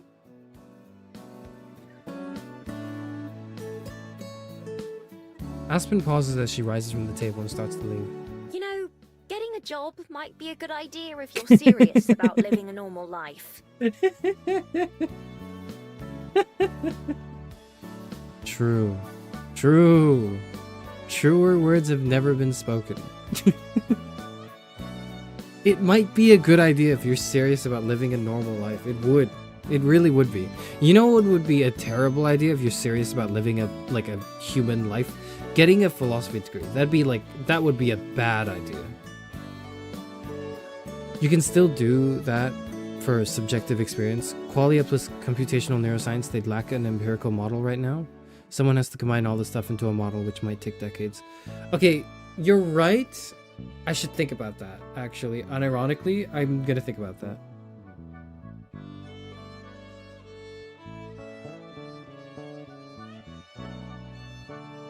A lot of my peers have sort of thrown the what's the proverbial sort of saying here? I wouldn't say they've thrown the qualia under the bus, but they've more so most of them have left qualia in the dust. Most of my philosophical peers have gotten up and decided qualia is not worth defending. Fuck that. We're gonna work towards more logically consistent models. Not even attempt to try to make any empirical claims about it, but I don't know. I don't think I want to either. We'll see. I'll think about it. Becoming a VTuber might impede living a normal life. At that point, you're no longer just living an abnormal life. You're living a bad life. If you're a VTuber, your life is objectively worse. Not because being a VTuber is very hard or whatever, because it's I don't know, the sin on your soul, it's just not worth it. Anyways. It's hardly the most fun, but then you could buy as many fairy kiss chillers as you want. I don't know about as many as I want. Sounds like a pain. It is. Aspen just sighs as I sink into my seat. The way she talks about having a job makes it sound awful. Well, it's just a suggestion. See you later, Juliet. Miho. With that, she takes her leave as Juliet and I wave her off. After the distant sound of Juliet shutting her bedroom door, the whole library is silent, leaving me alone with my thoughts in the kitchen. The front doors are unlocked and open to everyone, so it's just a matter of time until the first guests arrive. Well, what do I do now? The empty room doesn't have an answer. Right about now, I'd usually be scrounging for breakfast or scoping out a new place, or maybe even planning where I'll spend the night. But with a full belly and a bed to come back to, I don't have to worry about any of that. Instead, I have a lot of free time on my hands. Guess I'll explore. That's how I've been spending a lot of my time recently anyways. And while Juliet and Aspen seems fine so far, it's still a little tiring to be around other people so much. Having some alone time is important too. Making my way into town, I try to pay more attention to what people are doing instead of searching for opportunities. I meant what I said about wanting to be more of a person, but small steps are easier for me, and if there's one thing I'm good at, it's observing. Of course, I'll also be keeping an eye out for anything that can help me find my person. But I have to admit that I don't have much of a plan for that. Usually when I go to a new country or city, I'll try to find someone who might know them or who recognizes my scroll. I usually prefer asking other Fabled. They're easier to deal with than humans. It's not a very efficient plan, if I'm being honest. I'd have to get really lucky for it to work, but I haven't come up with any better ideas. Now that Aspen and Juliet have offered to help, maybe they'll be able to think of something new. For now, I'm just killing time. I take it slow passing through the city and even pop into some stores along the way. One is full of musical instruments, while right next door is a store selling kitchen utensils. Across the street, there's another place with racks full of used clothes. I step into each store and pace around the aisles just browsing. Usually I'd never come into these kinds of shops. Even though they have some expensive stuff, it's all bulky and hard to carry. Plus, I've learned the hard way that some good pawn shops and buyers are... Sorry, let me reread that. Plus, I've learned the hard way that some pawn shops and buyers are good at guessing when something's stolen.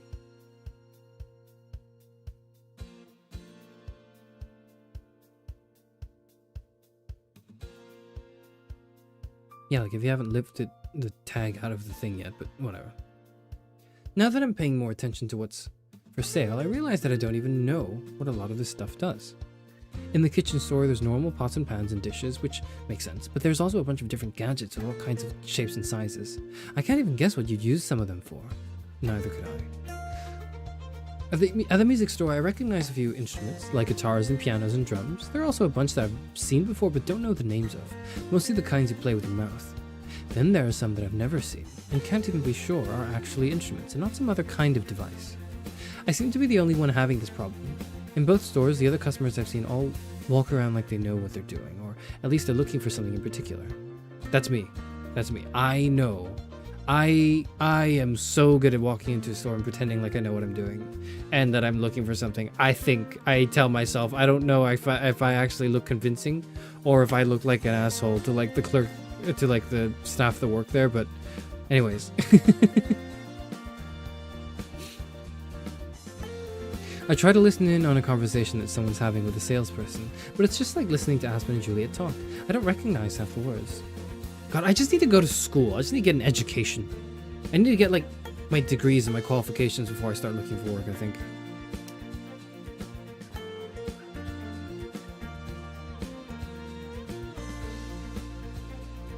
In the end, I don't spend long in either store. This is already harder than I thought.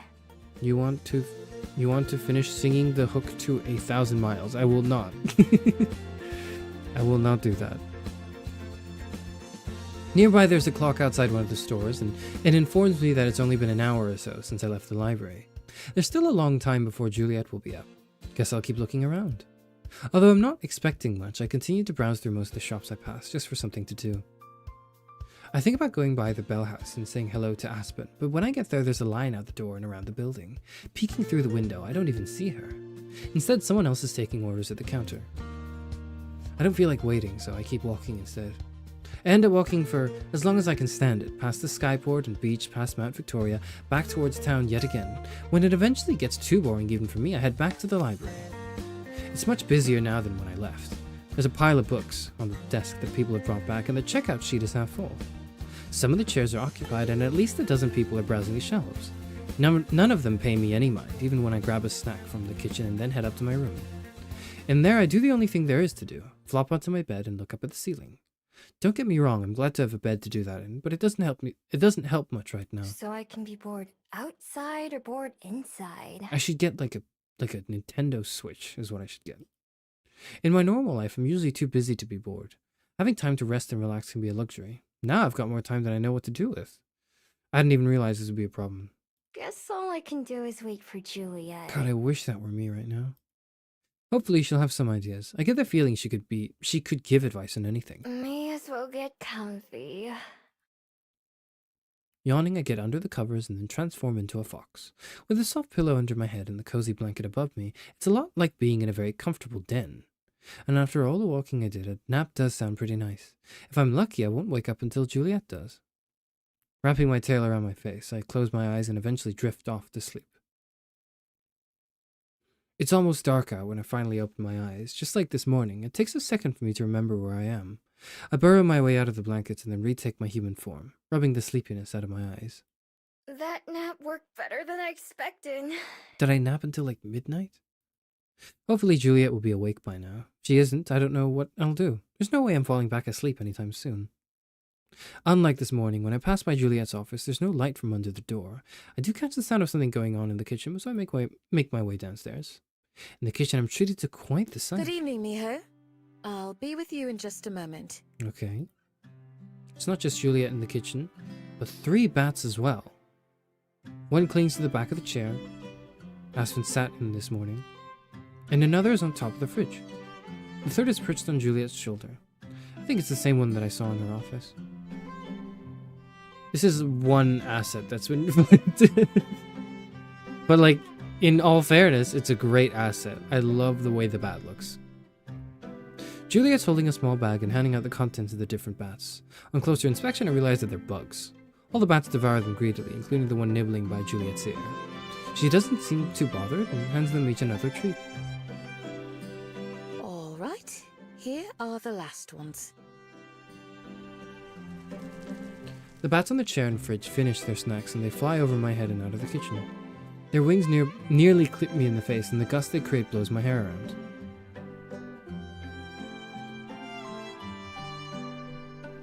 The last one stays on Juliet's shoulder even after it's finished eating, and then Juliet picks up a small envelope from the counter and ties it to one of the bat's legs. Thank you, Orpheus. We'll see you soon. Launching itself off of Juliet's shoulder, Orpheus takes flight and exits through one of the library windows. Even though he was much bigger than the other bats, it doesn't look like Juliet was fazed by being used as a launch pad. My apologies, Miho. You caught me just at dinner time for the bats. It's okay. I just woke up. Oh? I take it you had a busy day then? Nope, but my sleep schedule is gonna be fucked right now. Well, not really. Just walked around for a while and then took a nap because didn't know what else to do. I see. God, I do wish that were me though. I'm sorry to have left you on your own all day. Did you switch or what's that thumbnail? I did not swap my thumbnail around. This is the original, like, intended thumbnail for the episode 2 of this. Chapter 2. I don't know why I said episode. Like, it's a let's play. I mean, I guess this is what that is, but it's a visual novel, okay? Like, but no, I don't think I changed the thumbnail. This is what I wanted originally. Now, do I look different in this thumbnail than the last one? The last stream I did? Yes, I do. Yes, I do. Anyways. I should have made sure you were taken care of before I went to sleep. She sure does apologize a lot. Is that what it means to be polite? Makes me kind of uncomfortable. It's not like she did anything wrong. What are some of your hobbies? Crime? There are all manner of things tucked away in this room. All that throughout the library. Hobbies. I don't think I know that word. Something you do for fun. Just because you enjoy it. Oh! I don't really have anything like that. We need to go to school for sure. We need to get educated again. Although she raises her eyebrows, Juliet just nods. I'm guessing that wasn't an answer she was expecting. I think I understand. Well, Perhaps that should be our first order of business. I believe you'd find your life much enriched with something amusing to do. Okay. Like what? She ponders for a moment, tapping the countertop beside her. It could be anything. A sport, an art, or even something like watching television. Whatever brings you joy. Pretty sure I've never tried any of those. Then, it seems we have plenty of options to start with. I know you've done a lot of walking today already, but I need to go into town to run some errands. Would you be interested in accompanying me? Maybe we'll see something along the way that strikes your fancy. Okay. Sure. Fine by me. Not like I've got anything better to do. With a smile, Juliet gathers up some more papers and envelopes from the table and tucks them under her arm. Let's be off then. Leaving the library unlocked, we set off down the familiar path. Juliet maintains a brisk pace, but isn't too fast. I like this a lot more than going slow. So, Miho, how are you enjoying Wellington itself so far? I like it. It's not too big and it's not too small. Like that there's the ocean and mountains close by. Yes, we're truly fortunate to live in such a paradise. How'd you end up here in the first place? You said you came from the underworld, right? That's correct. Ugh, I was much wilder and irresponsible in those days. Oh, I feel that, yep. But then, I met someone who changed my life. Someone who made me want to be a better person. Oh. Part of that meant reinventing myself, with a new life in a new place. Rather like what you've been doing too. Huh. I can't picture you being crazy like you said. I kind of can. That's something of a relief, but it was certainly true at the time. Sometimes, it does feel as if I was an entirely different person back then. It can be difficult to reconcile who we were with who we are, or want to be. Doesn't seem like you had too much trouble with it. I wouldn't say that.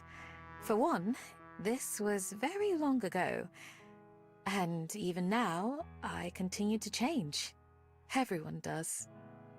Perhaps in a few hundred years, I'll look back on these days, and they'll also seem like someone else's life. Maybe. Not that I think Juliet is lying, but it seems to me like she's just being modest. I may not have known her for long, but if anything, she seems a little too perfect. It isn't too late in the evening yet, so there are plenty of other people out and about too. Occasionally, someone will recognize and greet Juliet, and she always gives them a friendly greeting in return. After walking in silence for a couple minutes, I clear my throat. I've got a question. What is it? Do you always walk places? As opposed to? Like driving? Flying. Oh, that too, Can't I you guess. turn into a bat? Oh, yes. I suppose I can. I do so only sparingly, though. I find that I appreciate life more as a human than as a bat. Why? That's weird. Like being a fox a lot more. Being a human just feels clumsy. Your arms and legs are way too long and get in the way all the time.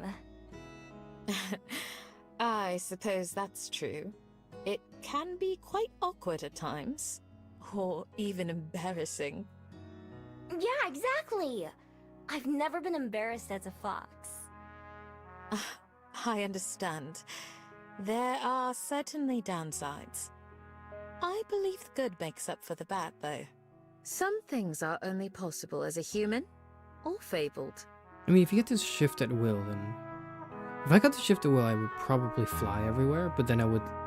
No, I wouldn't. I would probably walk if I could live... I would fly everywhere if I, like, had a human lifespan, but if I have, like, 1,000 years, I'm taking my time. Like what? I can't think of any, other than talking like this. Like writing, for one thing, as our dear friend Aspen would surely mention. Or perhaps like dancing. Have you ever danced, Miho? Sort of. It wasn't very good. Nope, never. I don't get why people do it either. Don't tell me you like dancing. Is that your hobby? I must confess that I do enjoy it. At times, that is. I wouldn't call it a hobby. But with the right person, at the right moment, it can be quite nice. If you say so. I find myself saying that a lot lately. Shaking and flopping your body around to music? It's not for me. I don't even know how they come up with this stuff. But I'm trying to remember to be polite, so I'll keep that part to myself. So, on that note, I should have asked this earlier. Are there any hobbies that you have as a fox? Stealing things. I never thought about it that way. Now that you mention it, almost everything is better as a fox.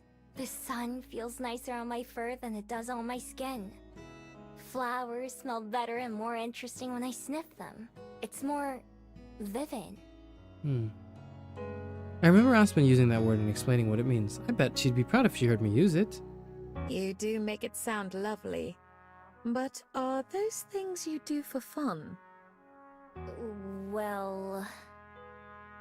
I almost say yes right away, but then I think about it for a second. I do love these things I mentioned, but maybe they don't fit what Juliet is asking. I guess not. They feel good, but they're not fun. That's still valuable too. Every time I'm about to click autoplay, they immediately advance to like a narrative section, or like a like a narration section. Okay. Okay.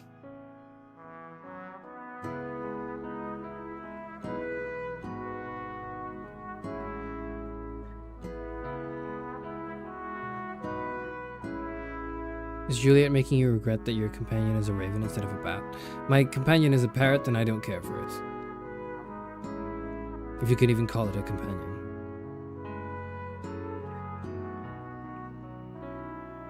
The horror era is over, and now we only play visual novels. We're playing visual novels now, and then next week we're doing something that's a little different, I think. Actually, it's about the same. I don't know. We'll see. You'll see. You'll see. Anyone else been here the whole time? Hello, Robo. You don't have to check in if you don't want to. You can hang out if you want. I wonder whether this world runs on liberal democracy or something else. This is just our world. I think this world is just our world. This is just New Zealand, I think. It's New Zealand, but with like mythology and like folklore. I think. I mean, like, our main character's from Korea, and we currently live in New Zealand. This is like a real place, I think, so. I don't know, actually. I didn't bother to check. I'm lazy. I did not bother to go and check that. So far, we've been following the same path that I took earlier when I went into town. But when we came to a crossroads, Juliet turns in the direction of a neighborhood instead of the city. The first stop I need to make is down here. After that, we'll go look around and see if there's anything fun. Alright, I'm just following you. This isn't the same neighborhood where I hid from Juliet a couple nights ago, although it's pretty similar. Some of these houses are the sort that reminded me of Bugs when I first arrived in Wellington. We stop at one of them, a little one-story house with a porch light on. I follow Juliet to the front door and she rings the doorbell. Is this for one of your errands? That makes sense. We're interrogating them on, like, borrowed books, right? Yes. No, We're never mind. delivering those papers that were requested. She straightens out of the two yellow packets she was carrying. The door opens and a young woman carrying a baby stands behind it. Oh, Miss Juliet! So good to see you! With one of her trademark smiles, Juliet hands over the papers, and the two chat for a bit. I lean against the wall, not involved or listening. When talking to the lady, Juliet uses the same warm tone and softness as when she's talking to me and Aspen. In fact, if I close my eyes, I could almost pretend that I'm back at the breakfast table with both of them, listening to them go on about books. Eventually, the woman takes the folder, and after saying goodbye several times, we leave. As soon as we're off her property, I turned to Juliet. What was that all about? I suppose you could call it another one of my hobbies. Sometimes, patrons have requests for information on their ancestors, or a piece of history that they'd like to learn about. For example, Mrs. Aliyu wanted to know about her husband's culture so she could teach her new child. I find and collect what's requested, and bring it to those who asked. I mean, this is in line with librarian duties, I think. Whoa, sounds like a lot of work. It can be, but I don't mind it. The past is worth preserving, but not everyone knows how. It's my honor to help people do so. I have assistants too, such as dear Orpheus, who is delivering a letter on the far side of town for me. Are all the bats your helpers? Some more than others. They're friends, not pets. Right, okay. And so if they don't feel like helping, then I won't force them. To me, it sounds like a lot of trouble to go through for someone else, even with the bats helping out. But Juliet apparently likes being inconvenienced. This is the same as letting me stay in her library. Still, that sounds like it could be really helpful in my own search for the traveler. As Juliet leads us to our next destination, we leave the residential area and go back towards the city. I try to keep my eyes peeled for anything interesting. There are plenty of people sitting out at tables having a meal or walking around the shops, but nothing out of the ordinary. In fact, it's not that much different from when I was here earlier. There are more fabled and fewer humans, but there are still plenty of those too. Some of the places I passed by are closed now, but some, like the music store, are still open. When we come to a big building with a lot of posters on the walls outside, we stop. This is one of our movie theaters. They show all the most popular films, as well as independent ones from local creators. Okay. Have you ever been to see a movie before? I'd like to. Not in a place like this. I know what movies are, but I don't think I've ever watched one. You should try it sometime. Maybe you'll find you like them. Movies can make you feel all kinds of different things. Happy, sad, scared, or just amused. Some are good for making you think, and some are good because you don't have to think about anything and can just relax. That's honestly a great description. Yeah, sure. Thank you, Juliet. You're spitting. Why would I want to watch something that makes me sad or scares me? Me every February and October. Why would I want to play something that makes me sad or scares me? Why would I want to do that? It sounds horrible. And then I get a whole month to it. Oh. Anyways. For some, it's fun to explore different emotions in a safe environment like that. She's right on the money as well. When we see something that makes us feel strongly, it can stick with you. Perhaps cause you to view things in a different light. And if it ever becomes too much, you can simply stop watching or put on something else. I'll try it sometime. Although, I don't know about the sad or scary ones. There's nothing wrong with that. Everyone has different preferences. Why the fuck not? Because I've got enough shit in my life already. I don't want to feel more shit. Anyways, along the way, Juliet continues to point out different shops and locations that she thinks I should know about, like another library or a museum. I'm not very interested in either of those things, but I smile and nod and pretend like I am. After a while, we leave the city behind and reach the waterfront, just like I usually do. The ocean looks much different at night, with starlight and moonlight reflecting off the water.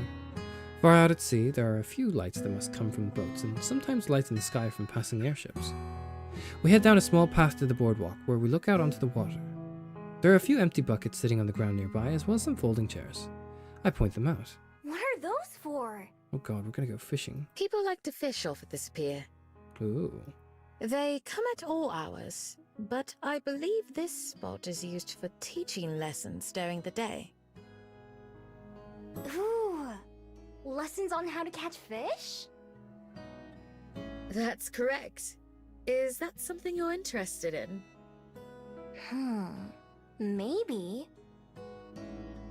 It's one of those things that I like doing as a fox, but I don't know if I'd like doing it the human way. You'd love it with a few beers, I think. Well, I don't know if you would love it, Miho, but I know I love it. Should you decide you'd like to try, I'm sure there would be someone here who's happy to instruct you. Yeah, maybe. It also depends entirely on the company you keep, I think. I don't want to commit to anything, but it couldn't hurt to come check this place out during the day. Yeo is the word used for biological foxes. Gumio is used in North Korea to refer to the kumiho. I see. Thank you for the etymology behind some of the words they're using. Also, just like a side note, I know it's only been 2 hours, and usually you can expect the Charis Euphranor stream to last like 12 or whatever. But I'm feeling a bit lightheaded right now. I delayed the stream a few days ago because I felt... I don't know if I'm sick. I think I might be sick, but like I thought I was fine today.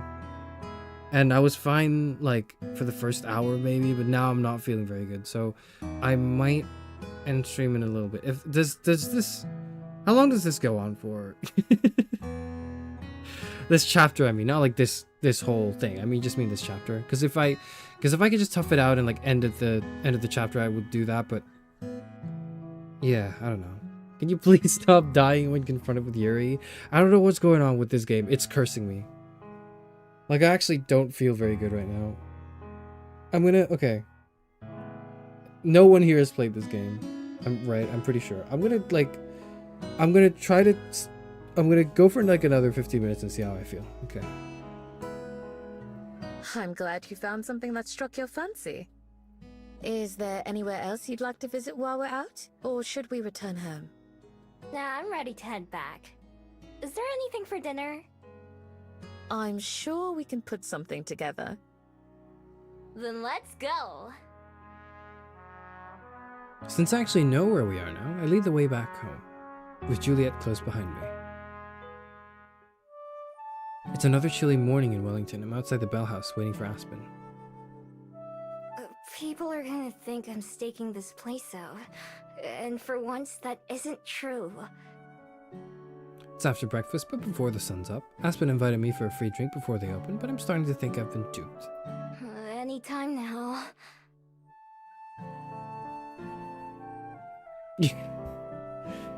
Feel better. Thank you. You got a good 3 streams if your ill keeps at the same pace. I might die. You know what? I might die in like 3 streams. The end of February is like the end of the channel because I just like end up dying from this mysterious illness I've seemed to... I don't know what's going on with me, man. Anyways. I rub my arms and bounce around to try to stay warm. Right as I'm thinking about picking the lock myself, the front door swings open and Aspen waves me inside. So anyway, like I was saying, my uncle taught me this trick to make it taste better. You put a little bit of salt in the coffee and it brings out the flavor, right? Not too much. You don't want to make it salty, but just a little bit. Sorry about that. I got a little held up. Hello? I was thinking maybe you forgot about me after all. No, you're not rid of me that easily. I was just... I tried it and it's really good. Have you tried it? Remind me, I'll make you one. So then I was thinking, if I start doing that every time I make a drink, eventually people will start realizing that their coffee's better when I make it, but they won't know why. Talking to Lena. Yes, you were. Or maybe the other way around. That can always take longer than you expect or plan for. But she and I often look the other way for each other on certain things. Such as letting you in before the store opens, for instance. Ah, right. Of course. Hello, good friend Lena. Oh, am I not supposed to be here? That's cool. As long as we open on time, it's fine, and Lena and I are the 2 fastest. You kind of have to be when she's involved. What do you mean by that? What do you mean? I'm sure you'll see. Come on, what do you want today? The thing that's free, right? I inspect the menu. It's as unhelpful as ever. Here's a paper copy, if that's easier to read. I don't know if it will be. Can I point at the one with the nice picture? She hands me a little printout menu. It's also distinctly lacking pictures. Sorry, Can't read it. Oh, do you need a Korean version? I'm afraid we don't have one. No, I'm just illiterate, ma'am. Don't worry. Oh, nah. Can't read any languages. I may as well have told her that the sky is green. Aspen stares at me in clear disbelief. This isn't the usual weird look. This is beyond that. She laughs nervously. You're joking, right? No. I shake my head. SMH my head. She collapses onto a stool beside her, fanning her face with the menu in her I hand. can't believe it.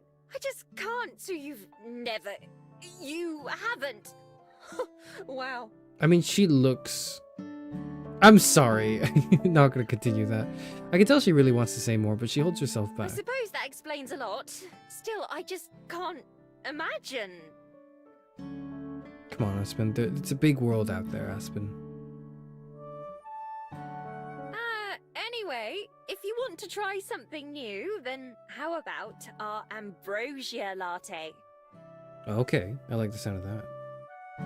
It's one of our seasonal beverages with apple and caramel. Oh, I like the sound of that too. Apples and coffee? I've never had that before. I feel like Miho's probably much Yes, more of a coffee well, person we're than a tea person, right? experimenting with the recipe still. Experimenting. I said that we should try adding more cinnamon to it. I don't even know where Lena comes from. Suddenly, she's just there. Aspen said it would overwhelm the other flavors, but I add extra whenever I make one, and so far no one's complained. Okay, but Lena, do they enjoy are it more? you serious? Well, yeah. How else are we gonna find out which one's better? You're gonna need better qualitative data than this. Come on. I'll make one Ask for your them how friend, they too, feel about it. and she can tell us which one she likes more. Good. Yeah. Okay. This is now we're doing some proper testing. Yes. Lena! The other girl hurries back to the kitchen, clearly not caring about what Aspen was about to say. Right, Aspen sighs and well, shakes her head. I have to open the registers and put on the coffee. I'll have your drink in a couple minutes. Thank you. Okay, thanks.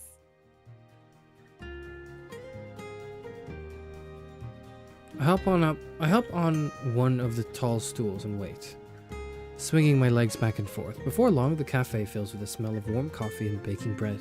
It's enough to make my mouth water, even though it hasn't been long since I last ate. Aspen roams between the kitchen and the front area, always looking very busy. She checks and inspects what seems like every drawer and cabinet in the place while getting ready. Lena's busy too, mopping and setting up chairs. At some point she put earphones in, and her music is loud enough for me to hear it from across the building. After a while, Aspen returns to my table, along with a steaming paper cup. Here you go. One ambrosia latte. I pop the lid off so I can take a peek at the drink itself. That was a very nice, lid popping sound there. Anyways, it smells light and fruity, and a swirl of caramel syrup is melting into the coffee and whipped cream. Looks good. Hopefully it tastes good too. I have a tiny little sip since it's too hot to drink very fast. The tartness of the apple actually goes pretty well with the coffee flavor. It's a little sour, but it's not bad. Not as good as a fairy kiss chiller, though. Well, I can't complain about that.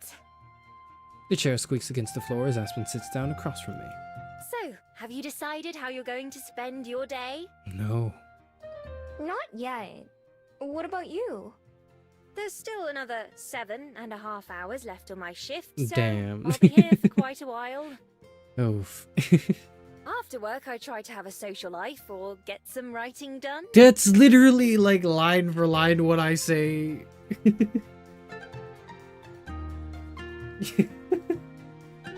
This is crazy. Yeah, I try to have a social life or get some writing done. I've literally said to other people that have asked, what do you do? In your own time. And I kind of have to go pretend like, you know, that whatever. And then I go like, I just, you know, I try to socialize and get some writing done.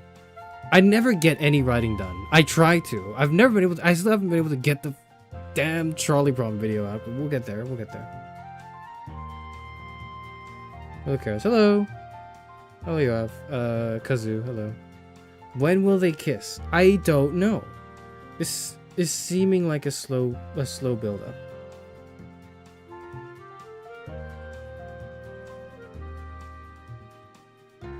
Alright, I've got to go to sleep. It's 2 a.m. in Turkey right now. Have a good time reading Yuri VN while radiating serene boredom. Serene boredom? Okay. I don't think I'm bored, but I think I see where you're coming from. But see you later. Rest well, Sims. Rose says, kind of surprised she didn't say, oh, are you American, when Miho said she was illiterate. Not all Americans are illiterate, okay?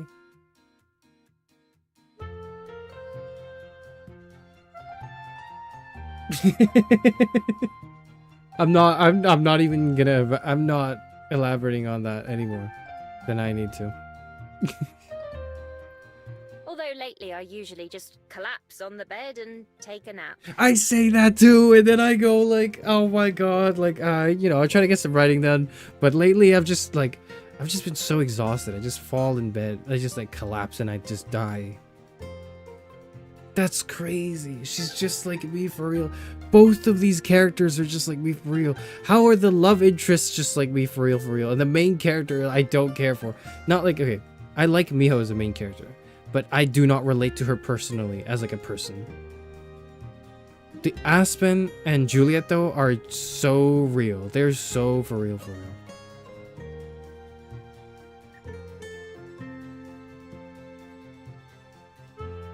Carnegie Mellon University has recently made me have a high view on it. It is a cool logic and formal epistemology summer program. And some cool papers I recently found came out of CMU graduates. Cool. Sounds kind of cool. Hey, me too! Without a bed, though. No, I need my bed. Yes, well, I'm sure frolicking through the flowers and chasing rabbits gets tiring. Ooh, are there rabbits around here? Not for long, I imagine. Speaking of which, have you thought about what I said yesterday? About getting a job? It seems you have more than enough time on your hands. She's so real. She's so real. You do know what a job is, right? Do you know what a job is? Like, have you thought about that? Have you thought about being employed? More or less. I mean, I've seen people at work before, but I've never had my own job before you ask. It's okay, I wasn't going to. Yes, I'm aware. Anyway, you'd have money to buy things you want, and you wouldn't have to steal to get it. What do I need money for, though? Juliet lets me sleep at her house, and she even gives me food. Man, what do you even need it for? I don't need to pay rent or, like, groceries bills. Man, fuck, I wish that were me. I don't mean to sound rude or anything, but Juliet can't take care of you forever, you know? I know. Yeah, you gotta pull your weight around. I think we should learn to work at the library. I think that's what we should do. But we are like completely illiterate, so it might take a while before that. Anyways, right now I'm still getting used to even living here. I haven't given any thought to what might happen later on. I don't even know what kind of job I could get. Is there some place that would hire me to steal things? Not legally, no. But maybe you can find a way to use those skills. Maybe you could be a security guard somewhere, or a locksmith. Maybe. What exactly is your job, anyway? Well, as like you know, coffee. I'm a barista. That means I make coffee and tea and hot chocolate and whatever else our customers ask for. Some people rely on our products just to get through their day, so I consider it to be a very important job. If we were to close or go out of business, there would be a great many people who would be distraught over it. Oh, don't I feel that? Wow! And you're gonna do this for the rest of your life? Not for that long, I hope. It's not my passion by any means, but I don't mind it. It can be rather exhausting though, especially on busy days. I can't say she's selling me on this whole job idea. What is your passion? It's this. Like she was waiting for me to ask, Aspen dramatically pulls out a small notebook and puts it on the table. It's the one that I see her writing in all the time. I lean forward to look at it closely. It's not very big, about the size of my hand, and it's mostly purple in color. There's an intricate gold pattern around the border. It definitely looks fancy. I could probably get a lot of money for this at the right store. This is my writing notebook. One of them, at least. My passion is writing, bringing stories and characters to life, making people feel what I feel. Man, I hate writing. I can't believe I'm doing it. There's nothing quite like it. So challenging, yet rewarding. It's both my favorite activity and also the most frustrating one. Yeah, I get that. This notebook is full of story ideas, lines that I come up with, or other interesting details. One of the best parts of working here at the Bell House is that I get to meet so many interesting and inspiring people. For example, when you first came in, I wrote a brief note about you. I never imagined that just a few days later we'd be having this conversation. Fair enough. Trust me, I didn't either. What did you write about me? For some reason, Aspen's face gets a little red. I don't remember, just that I wrote something. It's in another notebook, not this one. Okay. My dream is that someday I'll be able to make a living from my writing. In fact, when I moved to Wellington a couple of years ago, that was supposed to be the first step. How's that going for you? It's been taking longer than I'd like so far. Don't I feel that? Every morning when I wake up, I tell myself that I'm not going to sleep that night until I finish at least a chapter. Fuck, it's so real. She's so real. But then And then I go to sleep. Yeah. all Oh, and then I go to sleep. No. Their voices, besides being lower quality, sound so normal to me. The artifacts make it sound a bit like I don't know. I think their voice acting is incredible. It's great. I don't think the sound is low quality. It might be because I'm like I've mixed the sounds a bit to like lower the music because I don't really want to hear the music as much as I want to hear the voice acting. But like it's fine. I personally, if I had to right now say something unsavory, I feel like I don't love Juliet's performance. I think her voice is good. I think she has a nice, soothing voice.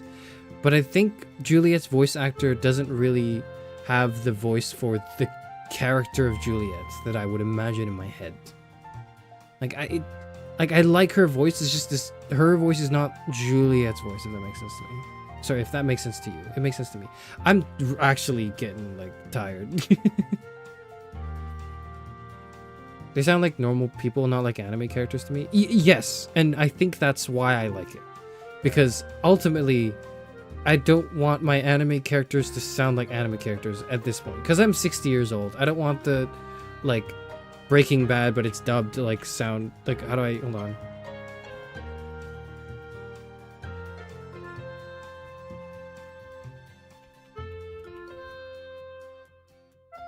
Like, I don't want the... Tell this asshole if he wants to learn how to make my product, he's gotta do it my way. The right way! I speak English. So you understand what asshole means? Now go get me my phenylacetic acid. Asshole! Like, I don't want my anime characters to sound like that anymore, okay? I've had enough of it. It's been long enough in my 60-year lifespan. I just want the characters to sound like people, and this is being delivered right now, and I like that. That's good. The groans are amazing. That's what makes it like the anime like sound. Is like the random groaning and grunting. Asshole. I can't even do it.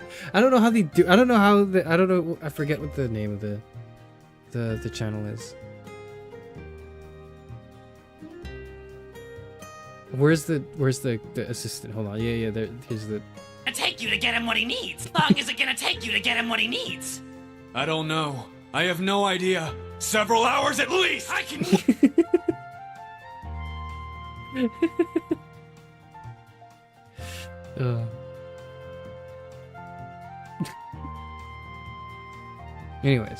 Anyways, we'll come back. Sorry, I'll go back to the game for a bit.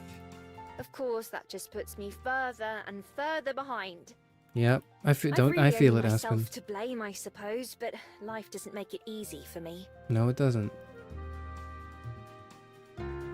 Aspen, sighing, Aspen puts her notebook away once more while I sip my drink. Saying it like that, I can't fault you for not wanting to get a job. I'm only here because I need some way to pay the bills. That's just the life of a starving artist for Why me. are they hitting me like this, man? Why are they hitting me like this in the second Did chapter? someone say job? Are you getting a job here? Is this an interview? No, I don't think so. Not yet. From out of nowhere, Lena appears with a cup in her hands. No, Miho's just a friend. And were you eavesdropping on us? Evidently not enough, because if she was, then she wouldn't have interjected with such an off-topic question.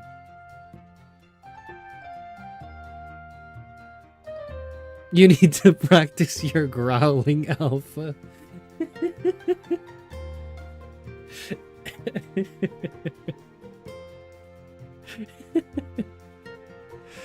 Oh. Honestly about sleeping. I used to sleep for like 12 hours a day. Oh man, I wish that were me.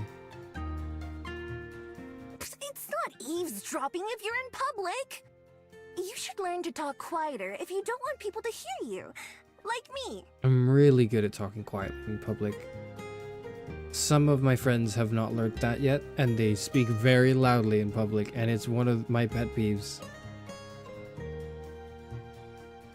Like at that point, I just like surrender to the idea that like if I'm with friends who don't know how to control their volume, I just can never mention anything that I would worry other people could hear. Like I just have to like tune into a different mode completely when that happens. But anyways. Tell me you're joking. About what? Before Aspen can even answer, Lena turns to face me instead. Anyway, that's too bad. We could definitely use the help. You could? Hey, why not apply here if you're looking for work? I bet Aspen would put in a good word for you, right? I could do it too.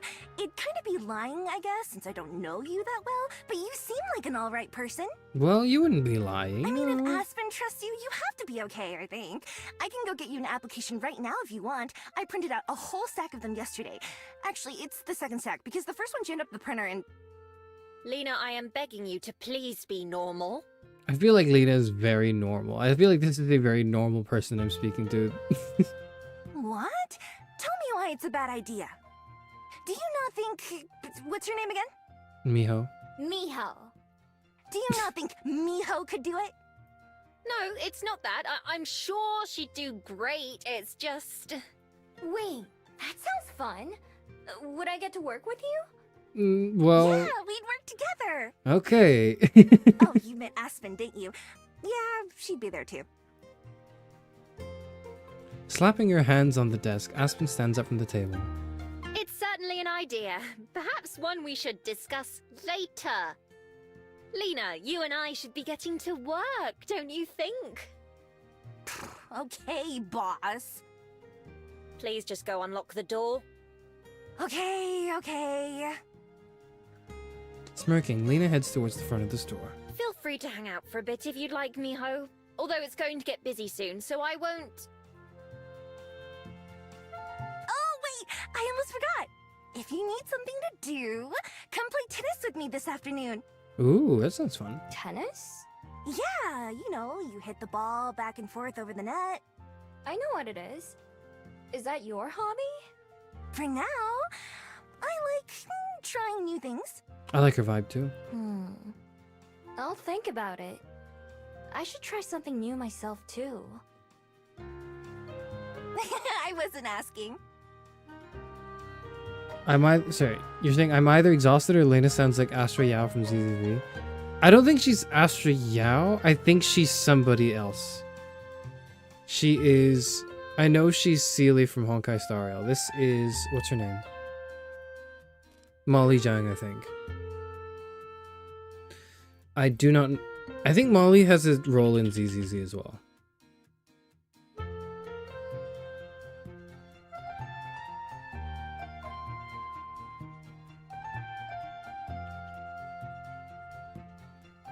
She is Astriao, you're right. She is Astriao. Yeah. You're right.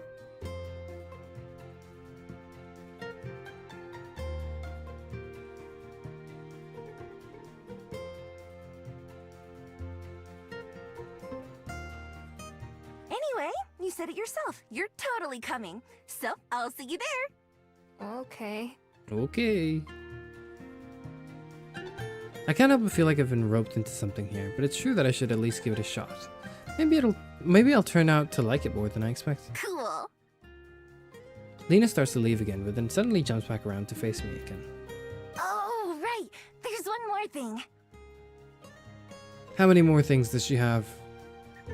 I can practically feel Aspen's exasperation as Lena runs back and slams the cup she was carrying onto the table in front of me. Try this. Tell me which one you like more. The one I made or the one Aspen made. Okay, but don't tell me which is which, because it needs to be a blind test. Okay. With an unnecessarily loud sigh, Aspen goes and unlocks the front door herself.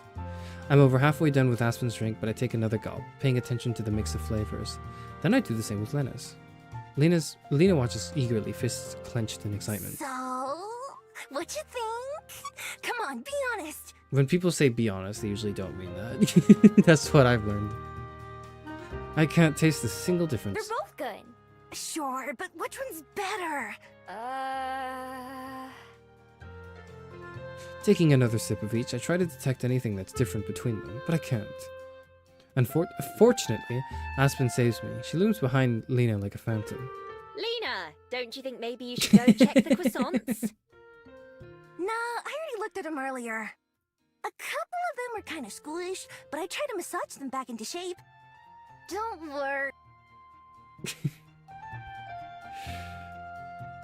For once, Lena's the one cut off as Aspen jerks on her apron strings and she flaps her wings to maintain her balance. Why don't you go check on them again? Or maybe the muffins, if you haven't yet. Fine. We all know Miho just didn't want to hurt your feelings anyway.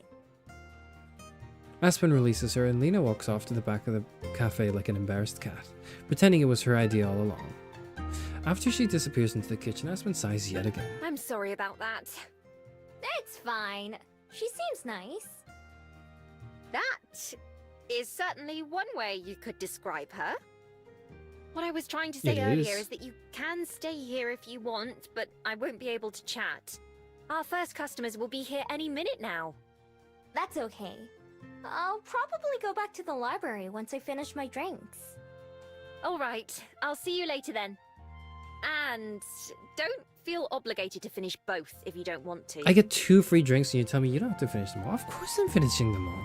I'm gonna try. Bye! Like Lena, Aspen also retreats behind the counter and starts filling the display case with pastries. I wonder if any of them are the croissants Lena was talking about. Sure enough, it isn't long before the first customers start to show up. Aspen takes their orders with that fake, nice voice that she used when we first met. Already I've gotten more used to hearing her regular speaking voice instead. It's interesting to know that even normal humans like her still pretend to be other people sometimes.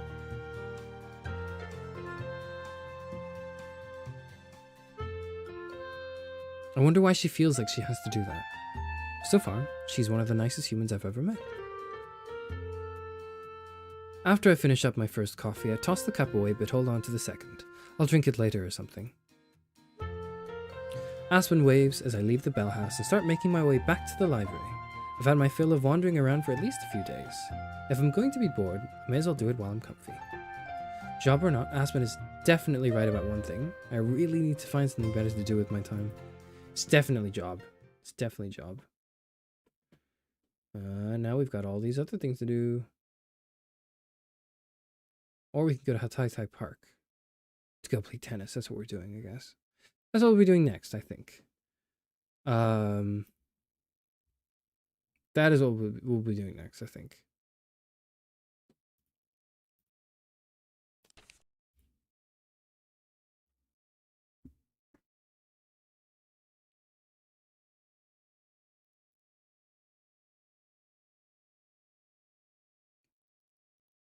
They're honestly acting like such girls. I mean, they are girls.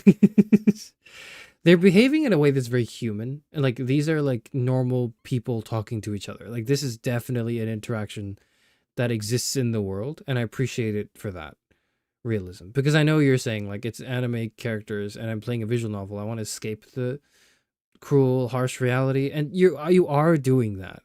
But in doing so, I'm not being too taken aback or not too taken out of the experience by being presented like disingenuous conversation. Like, this is real. This is real dialogue happening between these characters.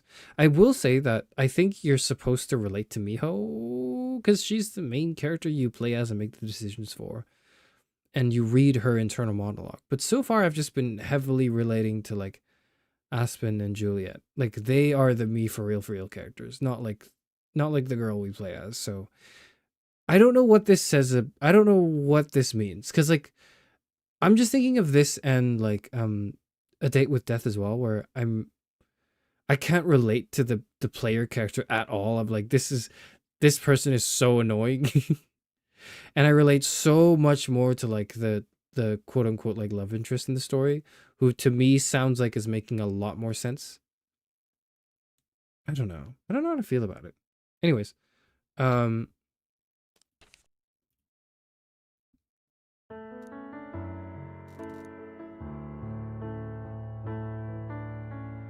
gonna go now. I'm a little lightheaded. I might die. No, I won't. It's probably not. Hello, sexy man. Welcome to the stream. I'm just about to end it. Not like end it as in like end it all. I'm like as in like end the stream. But like, anyways, I'm gonna go. Movie night on Friday on the Discord, and then Sunday anecdotes. You've got that to look forward to this week as the tail end of Act 1 of the Valentine's arc. All right. I hit my... Never mind.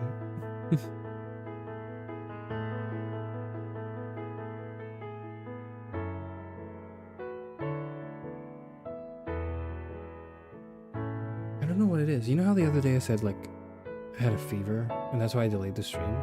Well, then I, like, went and checked. Like, I got a thermometer and everything, and I'm, like, not ill. Like, I'm not at fever temperature. I'm at very normal temperature. I don't know what's going on. I don't know what's going on with me. Please check out the quiz I sent in general chat. I mean, like, maybe tomorrow.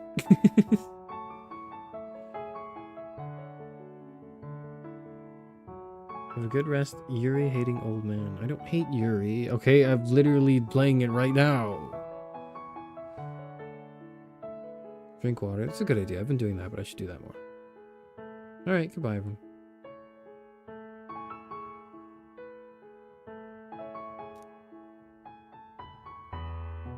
Let's meet again soon. Yeah, they do that when you, like, click exit. Isn't that crazy?